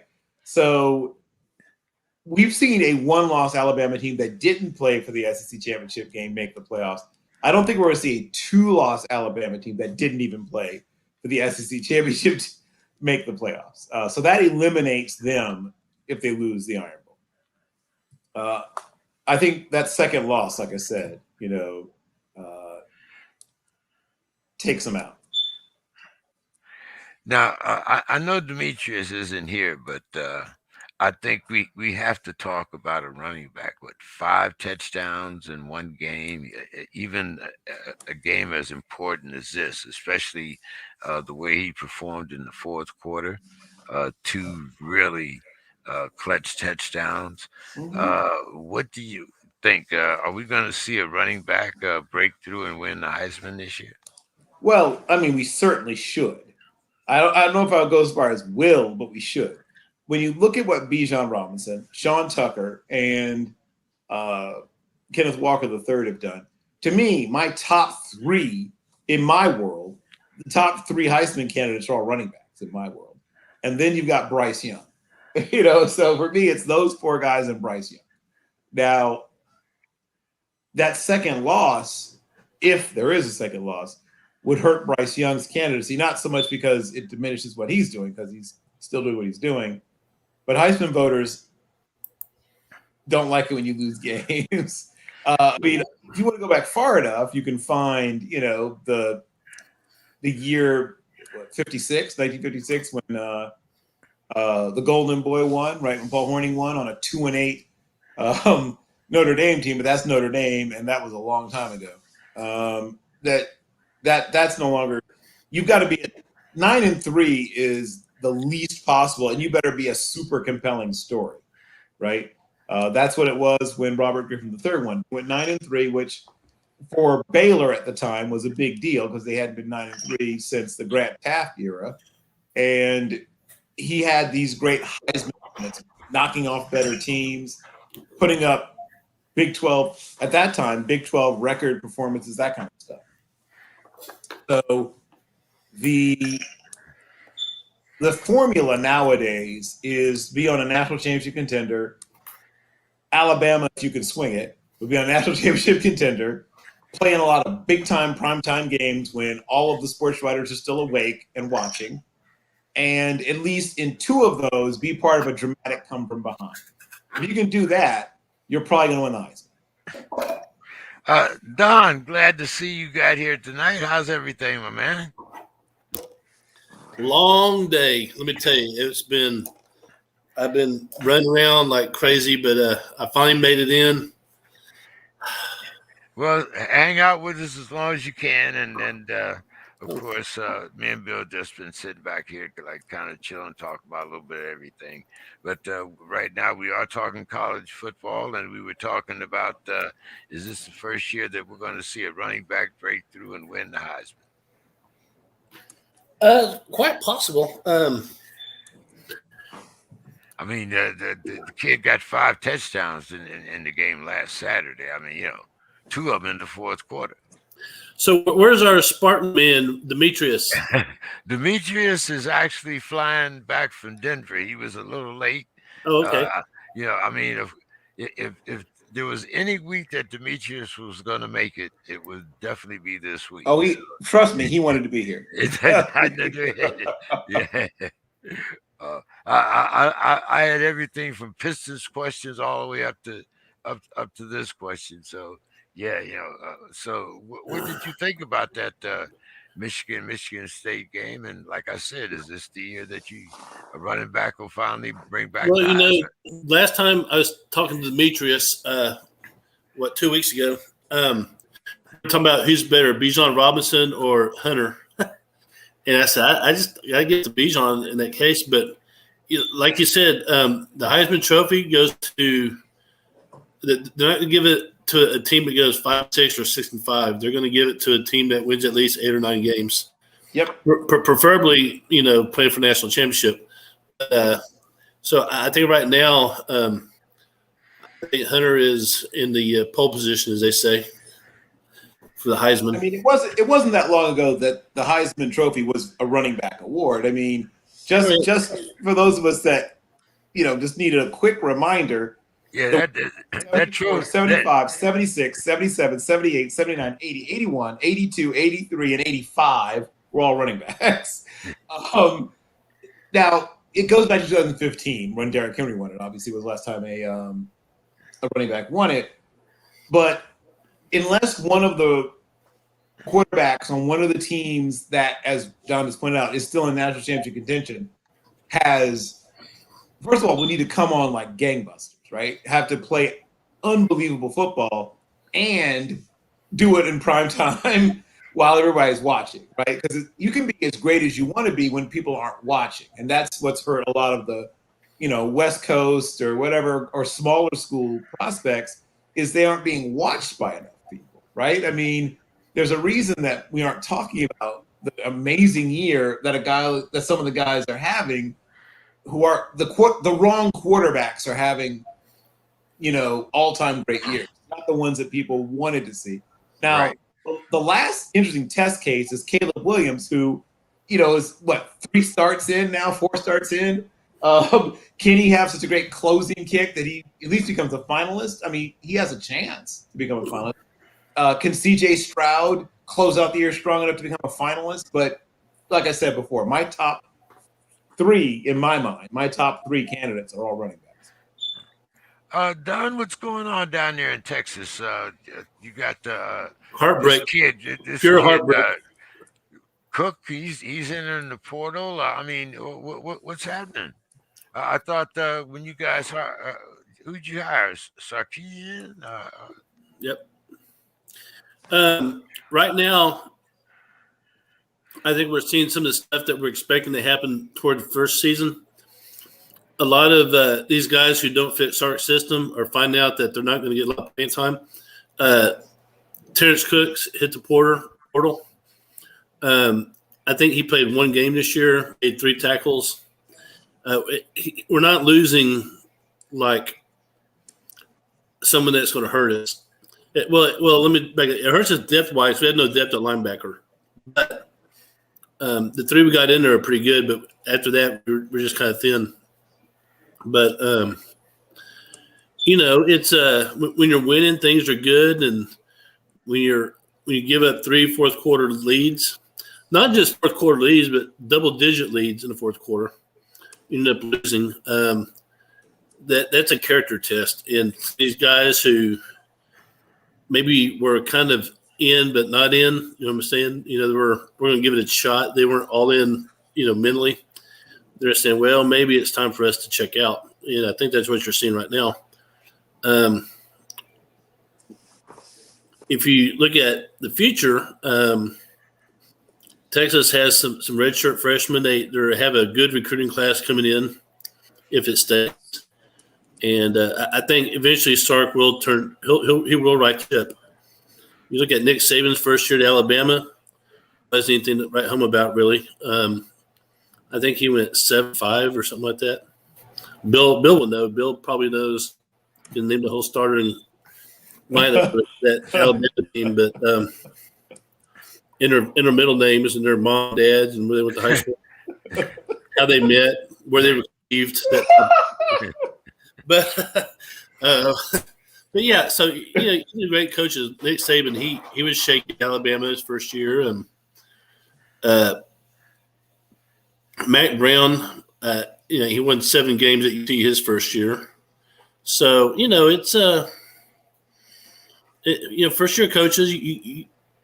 I like to see coaches get a 3 or 4 year window to change things and make things happen. And I'm still in Sark. He's still doing the right things, saying the right things. There's nothing wrong with his offense, really. They're having breakdowns defensively, which, as you know, Gary Patterson just got fired at TCU. And there's a lot of Longhorns. There's a lot of Longhorns that want Gary Patterson to come next to be defensive coordinator. I don't think he'll do it because I think his pride won't let him. But I would love to have Gary Peterson call the defense. Oh, yes. But Don, right there within your own conference, you have Lincoln Riley saying that he thinks those firings in mid-season, like the one you just mentioned, the guy from TCU. I mean, he was the winningest coach at TCU. the one that So I mean, what do you think about these mid-season firings? Are they bad for the game? I don't like it. I don't like it at all. Now if you're molesting a child or armed robbery or arson or something like that, I get it. But just for losing, you tell your kids we want you to stick it out and compete. And so when we fire a coach, I think when we fired a coach mid-season, we're setting a bad example, I believe. Matt Wells got fired at Tech. Yep. Um, and obviously, sort of leading the pack was what happened out at USC. University of Washington. Well, I'm sorry, Washington State. Same thing. Well, that was over the COVID thing. We had a high school coach here in San Antonio. We have a powerhouse school called Converse Judson. He got fired mid-season because he lost to my alma mater, East Central. East Central hadn't beat Judson since 1981. I was at that game, by the way. I was a seventh grader. But, I played Judson twice in my college career. My high school career. And we got blown out my sophomore year. And then we played in the playoffs my senior year. Got beat by one touchdown in the fourth quarter. But they fired the coach at Judson. Texas, we know Texas is serious about their football, though. Well, that's like saying here in Italy we're serious about food. Yeah. In France, we're serious about that wine in France, right? Soccer. Beer in Germany, the cheese in Netherlands. Tea and biscuits in England. One of the guys I served with grew up in Corsicana, and he said that if you wanted to get away with a crime, you just needed to roll into town during one of the big games, and you could have stolen everything in town and nobody would catch you, because everybody, the police, everybody was all at the games, and the town was just open. You're the Corsicana, Texas? Yeah, one of the guys I served with is from Corsicana. Oh yeah. That's southeast of Dallas. That's Corsicana. They play good football there. Carthage plays good football. Yep. And he said that everything basically stops. You could just if you would just go house to house breaking in during the big games, you could do it, and there'd be nobody to stop you because all the police would be at the game. Yeah, the town. You've got the West Texas, where I'm originally from, like in Sonora. They would shut down the city around 5 o'clock, and everyone would get in a car and do a caravan to the away game. It was crazy. Let's talk about the rankings. What do you think, Don? I mean, when you look at those rankings, I'm not really mad about Ohio State being fifth. I don't know. Maybe Cincinnati deserves a little more respect, but in the end, I think it's all going to shake out. But I think a couple of those teams, we were talking about Alabama, whether or not they would still make it if they were a 2-loss team. Of course, Michigan State, they still have to go through Columbus, I believe, and. So there's a lot of possibilities up there, but when you look at that list, do you think that, maybe we should have more than the 13 people that are involved, or maybe we should have less in order to make this a little bit more equitable, when it comes to selecting those top 4 power teams?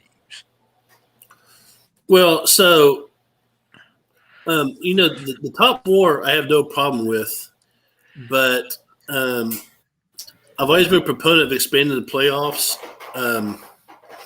the way it is, to maybe 12 teams. That would sound good or whatever. Because you're always going to have your Alabamas, your your Georgias, your Ohio States. But this year we got like Wake Forest, undefeated, baby. and we kind of laugh at that, but damn, I've watched a few of their games. They're damn good. They're for real. Yeah. Sam Hartman, A.T. Perry, but to me, the best pro prospect is Shakari Roberson. That kid's going to play on Sundays for a long time. It's a good team. They're not just some little cute story. They're a very good football team. Yeah, and of course, sorry, Demetrius in here, but Michigan State's, humdingers. In Cincinnati might be the story of the year. So there's a lot of good teams who are right. And UTSA is about to make their coach rich. Well, I guess they made their coach rich, but he might get no, he's rich. He's rich. He got rich. He might get rich again because one of those big schools with deep pockets might say, "We'll buy you out of that contract and whatever else you want." Yeah, Jeff Traylor, he's a very I don't know if you ever see him on TV. Yeah. I've gone to different coaching conferences, and even when he's a high school coach, that guy just when he enters a room, it's like you've known him all your life. He's just very personable, great knowledge. He has a lot of connections, and with all the people being fired, his name kept coming up with Texas Tech. And I was like, Traylor will not go. It should keep coming up. Well, he should. Texas Tech should have offered him whatever it took. Is what they should have done. But the scenario I see playing now is that LSU will probably hire Aranda from Baylor.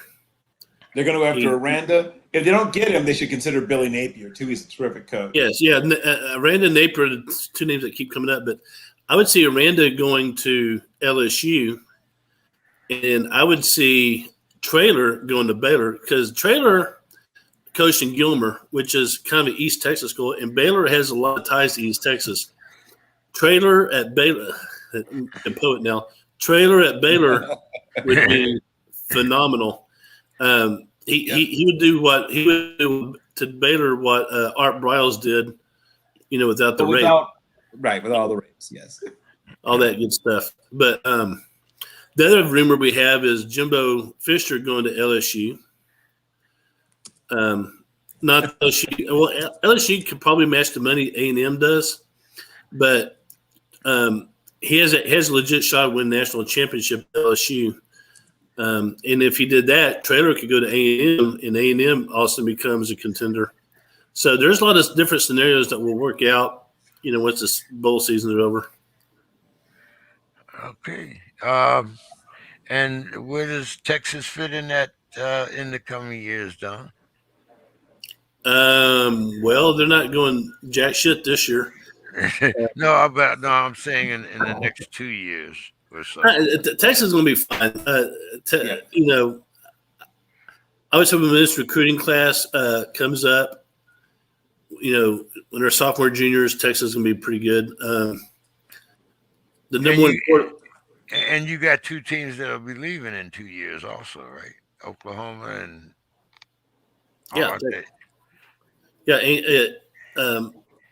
Oklahoma and Texas will be going to SEC, which means that Sark has to get his recruiting classes up to the SEC level, which I think he's doing. There's some early indications that Arch Manning, the number one quarterback in the 2023 class, will be going to Texas.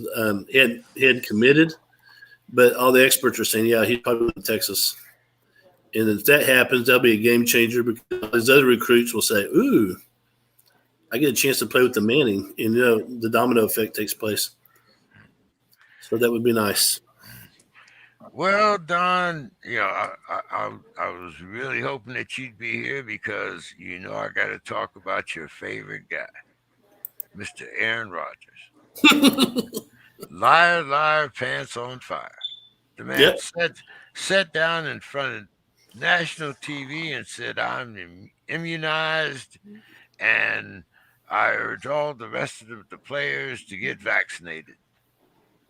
Right. And then he was vaccinated. No, he said he was immunized. He said he was immunized, and he urged the rest of the players to get vaccinated. Correct. Yes. And this is how you know he has a Cal education, because he understood what he was saying. He said, I was Precisely. immunized.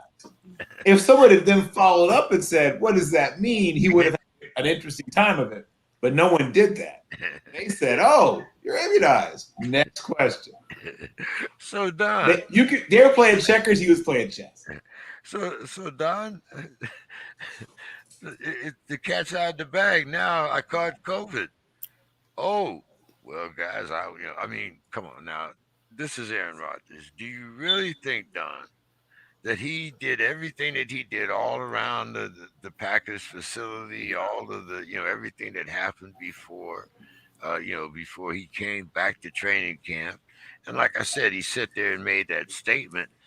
Don, but what's your thoughts here? I mean, uh, there was a 10-day protocol for players that was unvaccinated, uh, you know, and if he did that 10-day protocol, that would make him back the day before the game next Sunday, I believe. So, what's your thoughts on Mr. Rogers, and how should the Packers handle this? And not only the Packers, but do you think the NBA, the NFL is going to get involved? Yeah, so Mr. Rogers' neighborhood is not so friendly right now, is it? Yeah. If you don't want to get vaccinated, just say, hey, I'm not doing this. But that coach at Washington State, I respect that. Just be honest about it. Kirk Cousins is still unvaccinated. Yeah. Just say it. Yeah. But they have to put a sneeze guard around him when he goes to quarterback meetings. You see that? Yeah. Oh, it's hilarious. It's hilarious. But anything Aaron Rodgers does doesn't surprise me. Just the way this is persona. I always say I don't know if I don't think necessarily a bad guy. He's just a weirdo. And I'll stay by that statement. He's a weirdo. Hey man, he took on my favorite character's persona. Not that he really pulled it off, but the John Wick. Yeah, the John Wick. I mean, I don't. John Wick should come right to the set from the set and slap him a few times, but that's a different subject. But anyway, what's your thoughts on this, Bill? I mean, do you think the NFL is going to, like, hey man, some of that money that you got there, let's have it. I mean, suspension if of a few indeed, games. once again, if indeed he's found to have violated the protocols, he'll get a FedEx envelope. Yeah, he'll get a FedEx envelope. And the team would then also be allowed to extract, whatever sort of team-based punishment, I guess, as well. The issue, keep going back, is not even so much the players, but it's coaches, many of whom are older, many of whom have had serious medical conditions, and other people who work around the team, right? Support staff, people who are working, cleaning up, people who are working security, whatever. These are not people who always are in the best of health, peak of health, world-class athletes, right?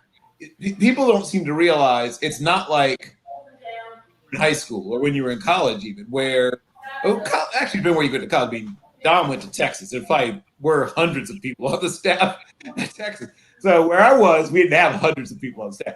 But it's not. I'm saying it's not like high school where it's like, your strength coach, a couple of position coaches, a couple of coordinators, your head coach, and then like a couple of kids you go to high school with are like student managers who do all the other stuff. There's a huge number of people in and around that building coming and going at all hours of day and night, and quarterbacks spend a lot of time at the facility, and with people. If people were assuming based on his earlier statements that he was a low risk and he's going around probably maskless most of the time, we don't know how many people he could have possibly infected. Well, every time you saw him, he was maskless. He never wore a mask. Right. Well, that's the point I'm making, is that as obviously he's hurting his team, but he could be potentially killing someone. And I don't like saying that. I am generally a person who defends Aaron Charles Rodgers, but he's a deep thinker. But this is one where he went too deep, right? Where he was he like he overthought, outthought, whatever term this one. Like he didn't need to do all this. I don't think he's even anti-vax. I think he wanted to do something cooler or more interesting. He did some sort of alternative. I don't even know exactly what. I'm gonna do some more research. Yeah, some with lilac and sage and Yeah, some kind of. I don't even know all the details of it. Yeah, I kind of stopped at lilac and sage, and my understanding is yes, it was some sort of naturopathic whatever that he did. Sometimes smartest guy in the room stuff gets you into trouble. And this is the one thing, and I'm a fan of Aaron Charles Rodgers, but this is the one thing that I think is legitimately criticism of him that should stick sometimes, including in this situation. Sometimes you don't need to do all that. You don't have to be the smartest guy in the room all the time. Sometimes you can just do the simple stuff, right?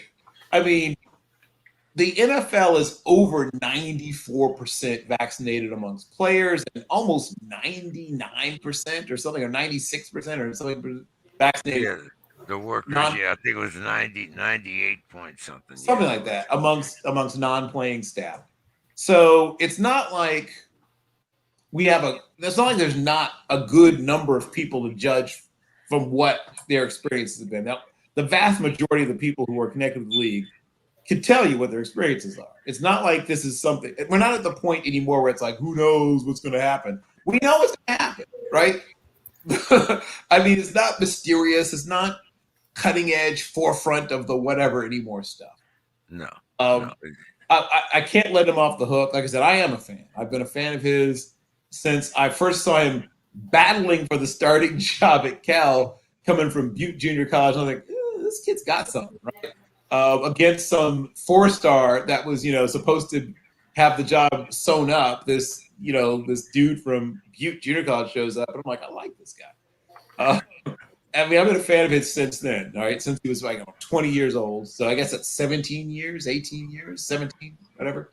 I can't say that I was a fan, but any guy that has to have his family's advice about whether to break up with Dana Patrick. I mean, I was it kind of just Anyway, that's just me. It just goes to show that anyway.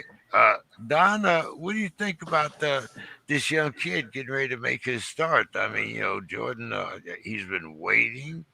He's had to go through all this crap with Aaron. Now, just suppose, he gets, a suspension on top of these 2 games, that he's probably going to miss if he's in that 10-day protocol.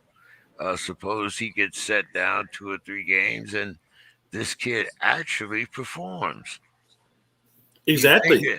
I mean, so right now it seems to me that, he has the advantage. All he has to do is go out there and perform.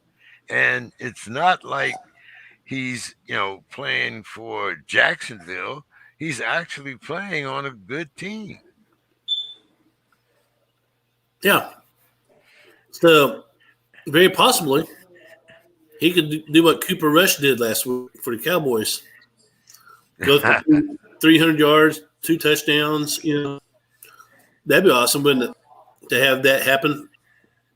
The 2 quarterbacks in the league that you do not want to have to back up, and it's not. It's more about the person ahead of you, Ben Roethlisberger and Aaron Rodgers, because they treat their backups like shit. They really do. And so, I would love to see him go out, and I rarely cheer for Green Bay, but I think I will this week, just because of the change. Well, they're going up against Kansas City. It's not like he's going to, even with the acquisition of Melvin Ingram, I mean, he's still the Kansas City defense. And Mel has to find his way in there. So, I mean, if he had, I wouldn't say, this would be the best defense for him to start against, but it might be one of the easier when it comes to passing. Anyway, I mean, their secondary is not that strong. Mm-mm. What are you thinking, Bill? Okay, so I've been gloves as well since probably his sophomore year when he really started to emerge. Uh, Once again, a guy I wish I'd come back for one more year at Utah State. I his last year was kind of up and down. Really, his sophomore season was his best season, and his junior year, like I said, was I don't know if it was because he was trying too hard, maybe trying to impress scouts, whatever. He had a very uneven last year at Utah State, and I was secretly hoping he'd come back for his senior year, so maybe he could even all that out and just be consistently, great that last year. The things that work in his favor, he's had a chance to watch Aaron Charles Rodgers be great, and hopefully get an idea of what that looks like and how to do it, and pick up on some things about how he, keeps safeties in the middle of the field. How he figures out safety rotations, how he how he manipulates linebackers, to get them to stay in place just long enough for the guy running the dig to get behind him. I mean, hopefully he's been picking up on that stuff. I mean, we'll find out, right? Because all those defenses that you had to shelve because you knew Rodgers would have, read your mail and picked you apart. It's like, oh, bring all those back, right? Hey, make this kid prove that he can read out fire zone blitzes. Make this kid prove, he can read out quarter, half coverage. Make this kid prove, he can read out those like combination and banjo stuff and all that good stuff. And if he proves it, then yeah, you tip your cap.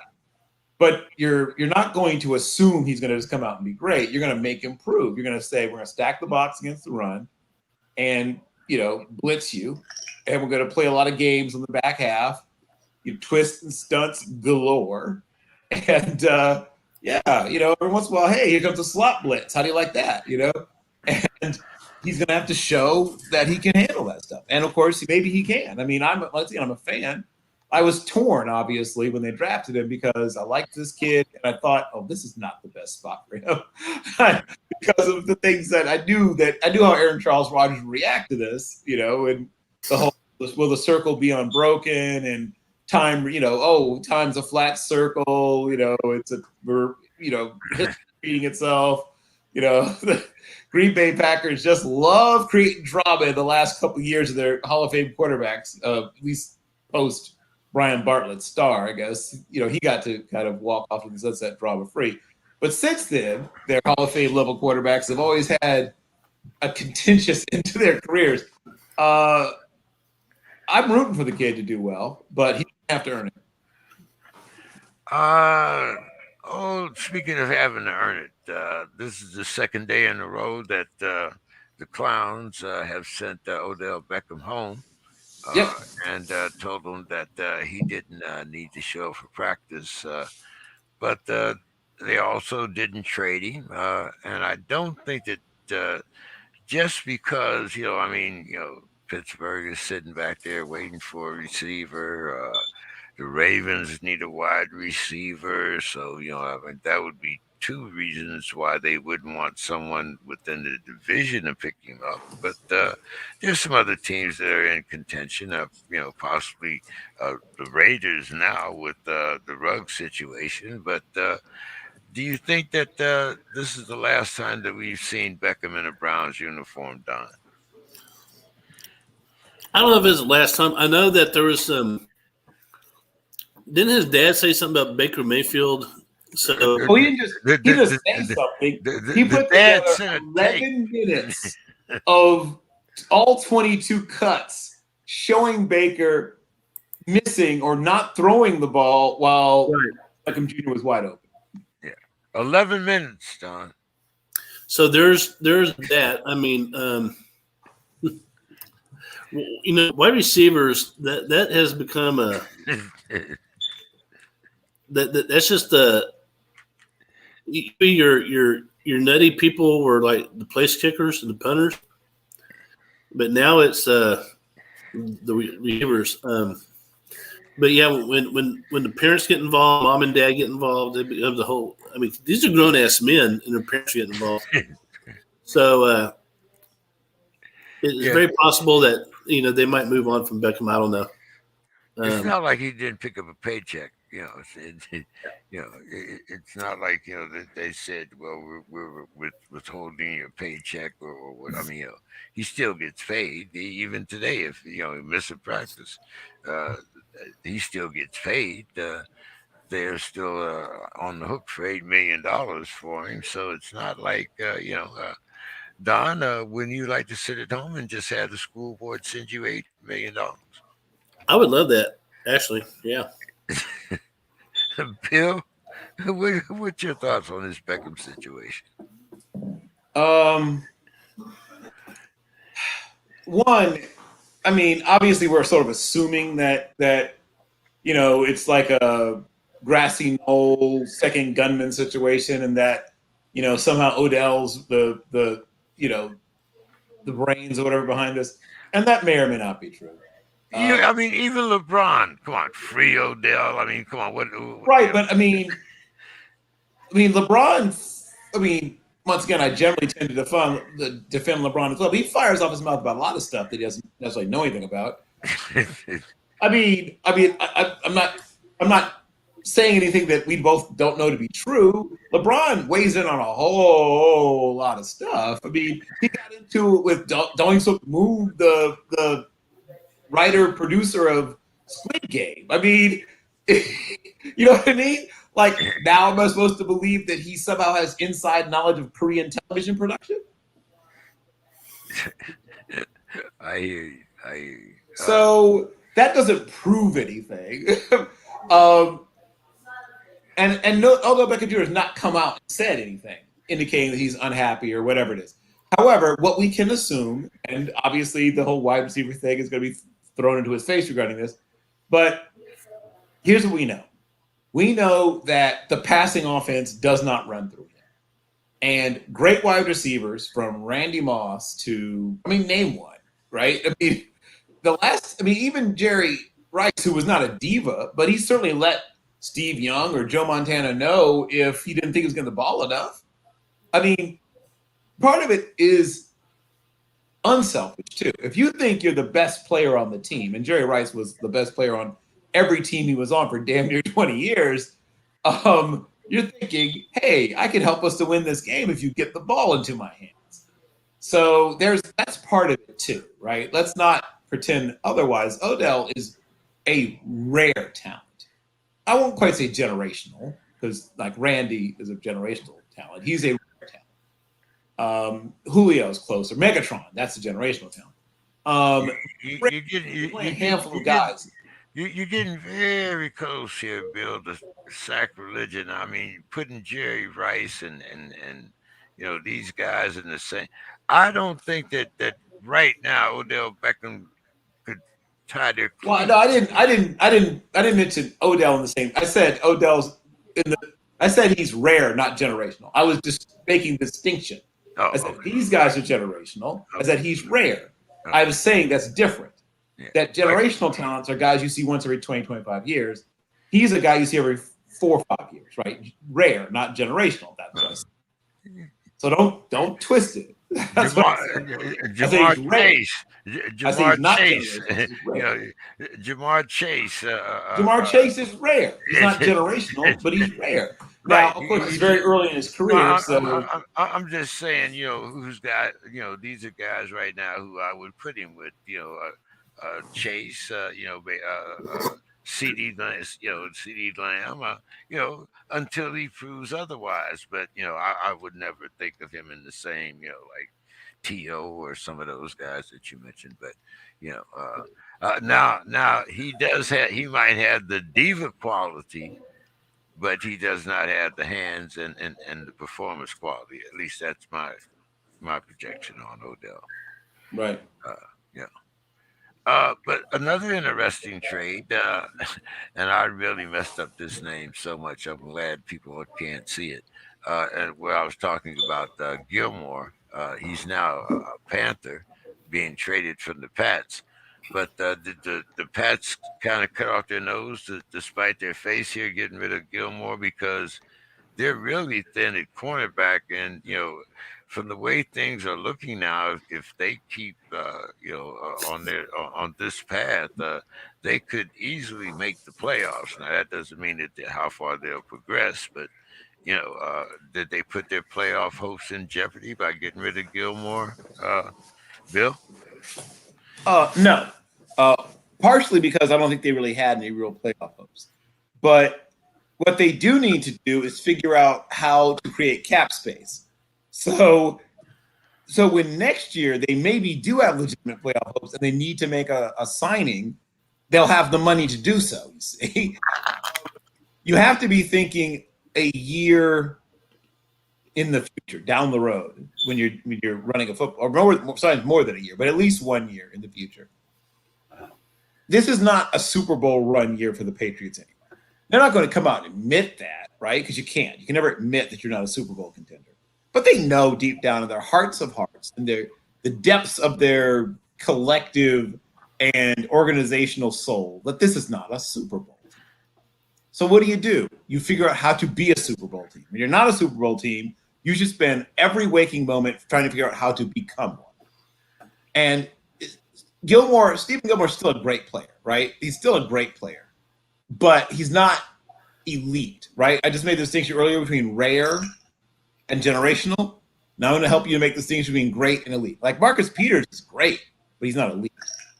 Patrick Peterson is still great, but he's no longer elite. He used to be elite, right? There's not too many elite players. Jalen Ramsey is an elite cornerback, right? That's elite. That's different. That guy, you pay that guy whatever you pay him, as the Jaguars should have realized, and you hold on to him and you build around that kind of player because you can't go out and get another one of those. There's so few of them. But great players, you can get another one of those. You can replace that guy. And more importantly, you're going to free up cap space. So they're going to take a bit of a cap hit this year, but next year they're going to have so much more available cap space. This is a team that hasn't really built through the draft. They've had a few draft picks work out, don't get me wrong, but this team is not really built through the draft. This team has largely been built through trades and free agency. That's how this team has largely been built. Now, obviously, Mac Jones has worked out for them. They've drafted Jacoby Myers, and despite the fact that they tended to be really bad at drafting wide receivers, he's worked out. He's not a superstar, but he's largely worked out. They've signed some guys. They keep drafting tight ends like they're addicted to it. They'll probably draft another one next year. They've got something like, let me see, Devin Asiasi. They've got at least 4 or 5, it seems like, different tight ends somewhere on the roster. But here's what really matters, right? How do you turn your team that's not ready to win the Super Bowl to a team that is ready to win the Super Bowl? They need to upgrade their offensive line. They need to find another pass rusher. They need to improve really all of the talent on both sides of the ball and find out if they've already found their quarterback, right? So they're going to give him at least another year, maybe 2, to figure out if he's the right guy and build around him. If it turns out he is the right guy, then they've taken care of one of the most important positions already through the draft. And he's on a rookie deal, right? What's the new, formula for winning a championship? You get your quarterback on a rookie deal. Well, Donaldson's their quarterback, right? You mean Michael McCorkle-Jones? No, I thought is it Jones their quarterback or is it Donaldson, Sam Donaldson? No, are we still talking about the Patriots? No, we're talking about the Panthers. Panthers. It is the Patriots. That's where Gilmore went to. Gilmore went to the Panthers. Right. But he left. He left. Yeah. I thought you were talking about them unloading. Well, the question was, did they get rid of Gilmore and with their short depth at cornerback, right. But as I said, they're not thinking about this year. I mean, they have to pretend that they are trying to get this year, but they really aren't. You think Bill's playing 3-card Molly with us, huh? Well, he once again, he's looking at his team. He's not a fool. He's looking at his team and he says, "This team's not built to make a deep run in the playoffs. What can I do so we can win it next year?" And that's how he's thinking. He's thinking about freeing up cap space. He's thinking about freeing up a position, maybe even to draft or bring in a guy who he thinks is just as good but can get cheaper in free agency, right? And he's probably going to he's going to make more trades. I mean, not now because the trade deadline's passed for this year, but there'll be trades early in next year. And if their team was looking good, he'll be bringing players in instead of sending players out. Bill, excuse me, Don, the loss of Derrick Henry, does this really realistically mean the end of the hopes for the Titans? And what did you think about them picking up Adrian Peterson? I mean, to me, that kind of sealed the deal that, hey, we're not looking for titles. We just want to get through the season. What's your thoughts on that? Yeah, losing Derrick Henry, that's a big right there. Probably one of the 2 top running backs in the league, in my opinion. You get Adrian Peterson to come in like 7 years ago, it's a good thing. But Adrian Peterson is, he's not your, he's not the answer to anything right now, to be honest. And despite him being from Oklahoma, I am an Adrian Peterson fan, so it hurts me to say that. But yeah, losing to Henry, that's like, I mean, that's devastating. I mean, that's a lot of production you're getting right there. Now, Tennessee can still beat some teams. Don't get me wrong, but it got extremely harder to do that now. What do you think? I looked at the acquisition of Peterson, Bill, but then I took a serious look at the wide receiving core of the Titans also.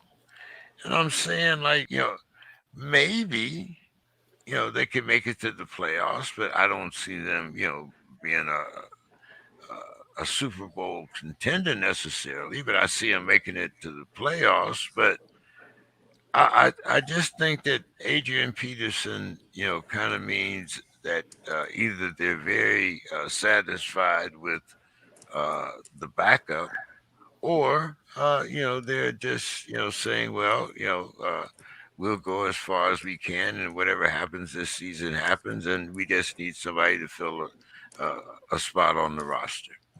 What's your thoughts? So let me make sure I understand the question. Okay. Well, okay. First of all, does the loss of Henry realistically end their chances of winning, of advancing in the playoffs? No. Now, and then the second part of the question was, do you think was the signing of Adrian Peterson a sign that they were content with what they have, and it was just someone to fill up a roster spot? They weren't, Well, he's not going to fill up a roster spot. If there may be no prouder football player in the history of the NFL than Adrian Peterson. Speaking of Texas legend, right? Palestine, I guess. How do they pronounce it? Palestine. They did Palestine. No, I'm sorry, Palestine. Yeah, but I thought I know they pronounced. I thought they pronounced it. Yeah, Palestine, Texas legend, right? AD all day. Adrian Peterson. He doesn't think of himself as a 36-year-old running back, right? He's going to win every drill. He's going to outrun. He's going to outlift. You don't understand. He's not like other people. Now, he's not who he was 10 years ago, but once again, who of us is? But he doesn't seem to get the message. Like, he doesn't know he's just there to, how do you say, fill up a roster spot. I would love for you to say that to his face. That would be awesome.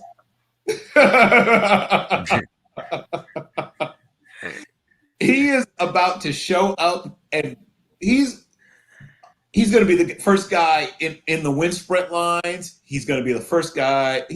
He wants to win all the drills. He wants to show people that he's gotten better at blitz pickup. He wants to show he can do everything, right? Now, he doesn't have to. Jeremy McNichol is a very fine, obviously not a power back, but a very fine running back. He's going to do just fine, taking most of the load. But you don't think Adrian Peterson's going to get those short yardage and goal line carries, and if you don't think he's going to run through people to show that he's not that old, he's been dreaming of this opportunity, right? Somebody's going to call me. He's not even out of shape because he's Adrian Peterson. He's been working out like a fool, right? Thinking somebody's going to call this 36-year-old man to come in and play running back. And when they call, he was like, "Yep, I'm ready," right? It wasn't even that, my bag's already packed. Where am I going? Okay, I'll be there. Adrian Peterson doesn't understand that he shouldn't be able to do this. He doesn't understand that he shouldn't be that productive. He doesn't understand he shouldn't be in shape all the time, just in case somebody calls. But that's what makes him Adrian Peterson. That's why he's not like us. He's Adrian Peterson. He's next year, if the same thing happens and someone calls him out of the blue, guess what he'll be doing? Working out. It's going to be very interesting because you mentioned the young man's name, McNichol, I think it was. And, yep, Jeremy McNichol. I actually picked him up this week on my fantasy. He was out there, so I picked him up. But, it should be very interesting because, like you said, I think Adrian Peterson is going to get the red zone work and, a lot of the third down carries. So we'll see. But speaking of we'll see, Von Miller went to bed and was 4-4. When he woke up, he was 7-1. Don, what did you think about the Rams' acquisition of Von Miller? And this was a relatively safe position at in their roster. So, they gave up a couple of draft picks. But what do you think? About this? Did the Rams help themselves, or did they just get rid of a couple of extra draft picks? The Rams definitely helped themselves. They're, Von Miller, he I hate to say it because he's Nagy, but I mean, Von Miller's a player.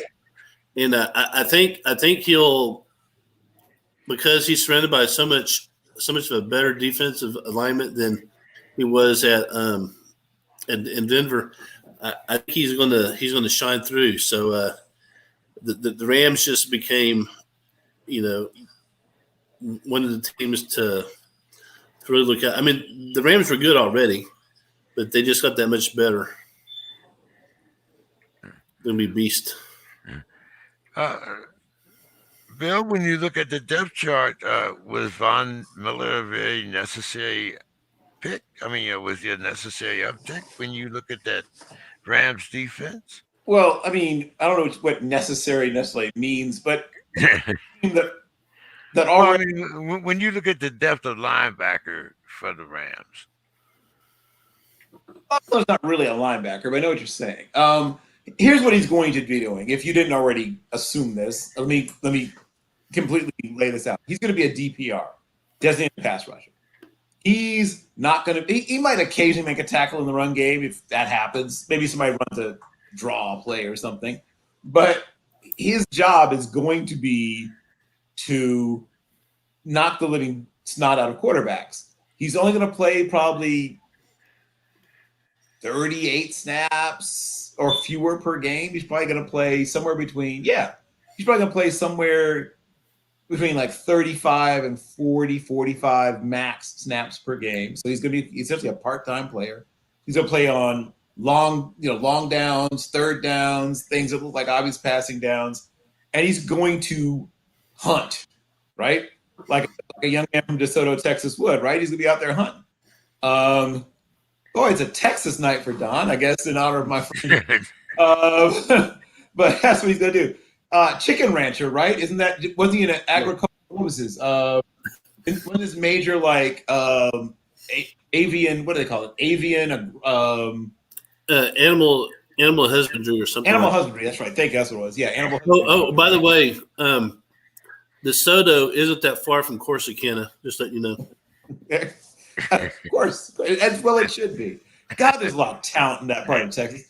But yeah, he that's what he's going to be doing. So we can call him a linebacker if you want to do that, but he's not going to be doing that stuff that like real linebackers do. I mean, unless something goes wrong, like something happens where he gets caught on the field and they run like a sweep or whatever, and he has to do linebacker stuff. But he's not going to be taking on guards in the run game, or at least not if things go to plan. He's going to be doing what Andre Tippett did at the end of his career, what John Abraham did at the end of his career. Oh, it's 3rd and 8? Okay, I'm coming onto the field. Hey, I hear you, but it's going to be very interesting to see what happens with that Rams defense. Last subject of the night, Bill. I want your take and then your final thoughts. Should the NFL take draft picks away from Green Bay for letting Aaron Rodgers avoid protocol? Well, that's an interesting question. Prove that they knew. Well, wouldn't that all be in the investigation before they took away draft picks? They would right. So if it can be proven that they knew, then sure, whatever punishment they decide to hand out is fine with me. I wonder if, like I said, if they can definitely prove that they knew and they were part of the cover up or whatever term you want to use. If it can be proven they were part of the conspiracy, then sure. I have a feeling that they weren't part of it, but we'll see what happens, obviously. How could they not be, Bill? I mean, there's a specific protocol for vaccinated and unvaccinated players. Now that I get. But when they asked him if he gave the same sort of deceptive word salad that he gave the press conference, and they forgot to press him further, they could say, "Oh, okay." But everybody knew that he had applied for this protocol or this exception to the NFL for this supposedly homeopathic treatment with sage and lilacs and whatever. Right. Yes. And the NBA, parsley, sage, rosemary, and so everyone knew that he had applied for this and he had been turned down. So wouldn't it be negligent if you didn't follow through? Well, hey, Aaron, they turned you down for this. What are you going to do now? Right. And I'm not disputing that. My question is, can we prove that they, one, did follow up and ask that or something for some version of that? And two, can we prove or can we find out that he didn't deceive them too? I'm not disagreeing with what you're saying. I'm saying we would have, in order to punish them the way you're proposing, we would have to be able to prove that they were in on, once again, the conspiracy or whatever you want to call it, deception. Well, I'm kind of going back to what they did to the Patriots in Spygate? No, the ball deflation. You're about Deflategate, yeah. Yeah, but the difference is that that's a punishment for. Go ahead. Oh, well, the difference is that that's a punishment that's automatically meted because it's attached to gameplay, right? So there's automatic things that are attached to gameplay. Everything that's going on with this COVID-19 thing is all stuff that's being created on the fly, James, right? There wasn't a bunch of established NFL rules and regulations around it. For things that have to do with gameplay, I mean, even down to, as you know, what kind of socks you can wear and tucking in your uniform, that stuff's been in the rule books for decades. Yeah, CD found that out the hard way, I think. And a whole bunch of other people. Right? There's a long list of, I mean, how many times has Ocho Cinco had to send money to the commissioner, or not commissioner, but to the NFL over some little alternate thing he did with his jersey or his gloves or socks or towel or whatever the heck it was. Jim McMahon. There's a long list of them. Randy. I mean, loads of. Yeah. But my point is that that's all been well established and everybody knows it. Everything that's going on with this is being, crafted. Like it's happening in real time. So it has, once again, it's like Watergate, right? What did the Green Bay Packers know and when did they know it? So that's what you'd have to be able to prove. You have to have a timeline that demonstrates not only what they knew, but when they knew it. And your final thoughts for the evening, Bill? Well, my final thoughts go back, unfortunately, to what's been going on with Miss Tina Tintor, and who lost her life, unfortunately, when Henry Ruggs got behind the wheel of a car with a 1.61 blood alcohol content and went 156 miles an hour in a fairly busy, roadway. Even if he had not been impaired in terms of having alcohol in his system, I cannot stress to you. I mean, I've seen pictures. I've seen where the accident took place. I mean, there's no good place, unless you're an actual professional driver on a closed course, to be driving 156 miles an hour, first of all, right? There's no good place to be doing that, unless you are actually a professional driver on a professional driving surface. But when you add to it the fact that he was impaired, and I hear people saying, oh, he's young. I mean, even if he were 16 years old, and he's not 16 years old, there'd be no excuse for this. Because even when you're in driver's ed, you've been told endlessly how, one, you should never be going 150 miles an hour, but also you should never, ever, ever, ever, ever, ever drive drunk. This is not a thing that youth excuses, right? The stuff going on with like Brittany Renner and that young man in the NBA, that's stuff that youth might excuse. And there's other stuff that youth might excuse, right?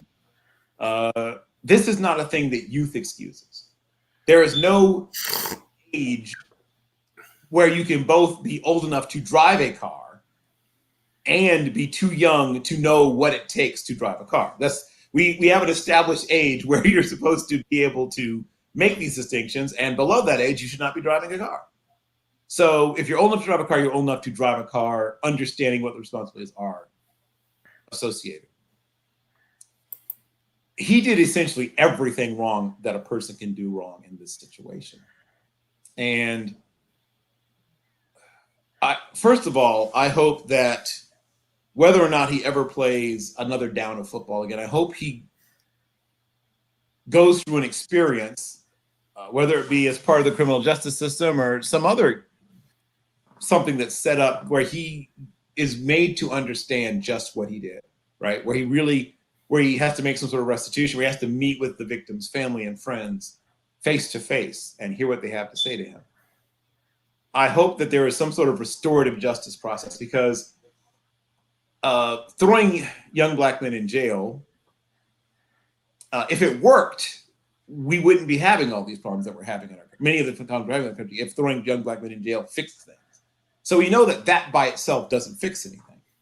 I hope that he undergoes a long and extensive process by which he is made to understand exactly what he did and what it cost a family and a community, and that he makes it, he can never make it right, but that he does everything within his power to try to repair and restore the damage he's done. I know that this doesn't need to be said, but if you are ever wondering whether or not you're okay to drive, the answer is you are not, right? If you're having the thought, if it's occurring to you that maybe, then the answer is no. If it even crosses your mind that this might not be a great idea, that means don't. If you have even a scintilla, a shadow of a doubt, do not get behind the wheel of a car. And as we all know, the NFL has made provisions for every single one of their players. They always have the ability to get a ride. It's a private label, I guess, timeshare / limousine or whatever company. It is really it wouldn't make a important. difference if it was a bicycle. It wouldn't make a difference. A rickshaw. I don't care. Yeah. Right. Whatever it is, right? It doesn't matter. But the point I'm making is that there is no excuse, right? Not age, not inexperience, not people are putting forth these excuses. There are no excuses. There are no excuses. We don't make excuses for things like this. This is not an okay thing. No matter what age you are. If you're old enough to drive a car, then you're old enough to understand that this is not something you do. This is not something you do. I won't excuse it. I'm not okay with it. And like I said, whether or not he ever just does jail time isn't so much of interest to me, because I'm not convinced that, like I said, that jail time is always the most effective way to make someone understand and feel, what they've done. But I want him to definitely spend a lot of time, years, in fact, on this, whether he's in jail or not, meeting with and then re-meeting with the family and friends of this young woman, working with that community, speaking to young people, right, about why this is such a terrible thing to do. And yes, a significant financial Well, financially, he's probably already because this is only 7 games into the season. Uh, right. Well, but they. I'm Oh sure yeah, I get all that, but he still has his Well, bonus. I'm sure that that contract's going to be rescinded, and whatever like you said, I'm sure the family and what are going after it. But as always, Bill, we appreciate all your thoughts. Don't forget Saturday when we do our predictions. We missed last Saturday, and you missed out on me Monday, but I'll get you Saturday on that. Okay. Don, your thoughts? If the Green Bay Packers knew about uh, Aaron Rodgers' deception, should they be fined draft picks? Well, yeah. I mean, if the franchise is found, committing a conspiracy to cover that up, oh, definitely, yeah, lose some draft picks. But you're going to have to, prove that, in a hearing. But I'm sure the NFL, the lawyers, they know a lot more about all that stuff than I do. But yeah, draft picks. I think if Aaron Rodgers, there's no if, he did deceive them. He needs to be hit in the pocketbook. Yeah, well, Aaron Rodgers is another one. If he hasn't amassed enough money between his football career and Jake State Farm, I mean, then somewhere down the line, he needs to go see a financial manager and find out what the hell happened. But Donna, even though you got here a little late, why don't you give us your final thoughts for the evening and tell everybody where they can find you on social media if you have any. All right, final thoughts. Since Bill did that depressing thing about DWI, I'm gonna kind of go to the weird humor thing. This is actually related to Texas football. Texas special team coordinator, his name is Jeff Banks. He came with Sark from Alabama. Right, that crazy. And he got in a little.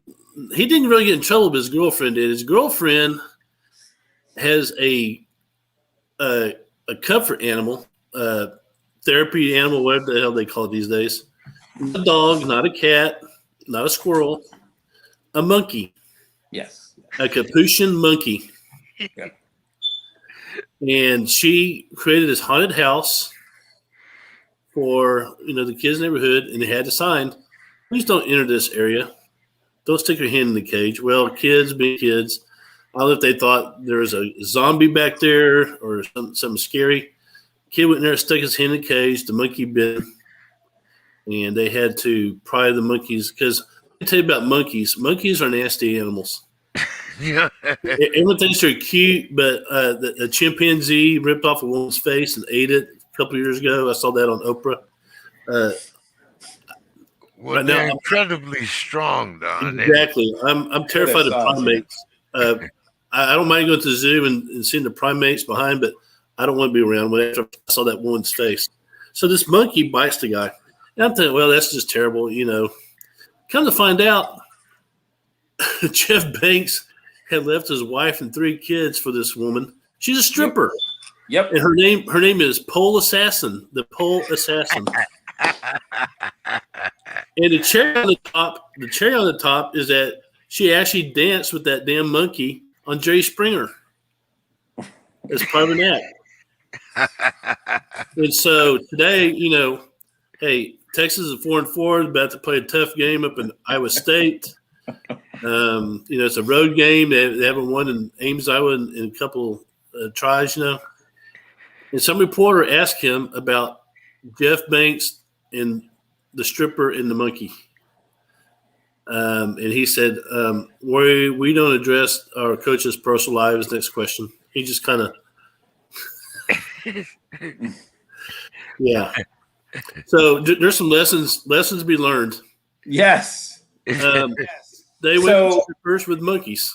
Right. So don't drink and drive, but especially kids, don't date a pole assassin with an angry monkey. Exactly. Only in Texas. So, and I will add one more thing, my final thought. Tomorrow night, the Southwest Legacy Titans, we are playing for the district championship. Yes. And you know, 5 years ago, we were 0-10, and we just kind of built up the program. And so if we lose, there's a 3-way tie for district. But if we win, district champions ours. We were in a 2-way tie last year. We're co-champs, but we want to take it all. And so just want to give a shout out to the Legacy Titans. We have a very good receiver named Javier Murillo. He's leading receiver in San Antonio right now. Really? He's are his grades good? Yeah, he's honor society kid. Okay. The thing is, he's, and you know, not to bring race into it, but he's Hispanic, and for some reason, colleges don't want to recruit a 5'9", 5'10" Hispanic kid. But this guy, I know somebody who won't have a problem with it. If he's fast, 2, grades are good. If he can run, his grades are good. We should talk off air. I may have somebody who wants to take a look at his tape. Yeah. Right now he's looking at UT Permian Basin Division II. There's some Division II schools. I mean, the kid has about, I think, right at 900 yards receiving, 11 touchdowns. He caught a 60-yarder last week. So, we'll talk. We'll talk. All right, guys. Well, hey, as always, you never can tell what you might find out here on the Sports Crib. We, look forward to another week, and maybe next week Demetrius will be back. And if you want to catch us on Saturdays, we do our fantasy football and our weekly predictions. Don, if you're not at practice or something, you can come and do our predictions with us. We do them every Saturday. It would be, it's 11 o'clock my time, so that would be 1 o'clock your time, I believe, from 1 to 3. So, if you don't have anything to do on Saturdays, check us out. We just have a little fun like we always do. Of course, there's never any time limit to any of our shows. So if you come in thinking that we're going to go off on schedule, we work on our schedule. So have a great night, everyone. Have a great weekend, Don. Bill, see you Saturday. Yes, sir. Looking forward to everyone talking with us Saturday on The Winners Are. Have a great weekend, everyone. All right, bye-bye.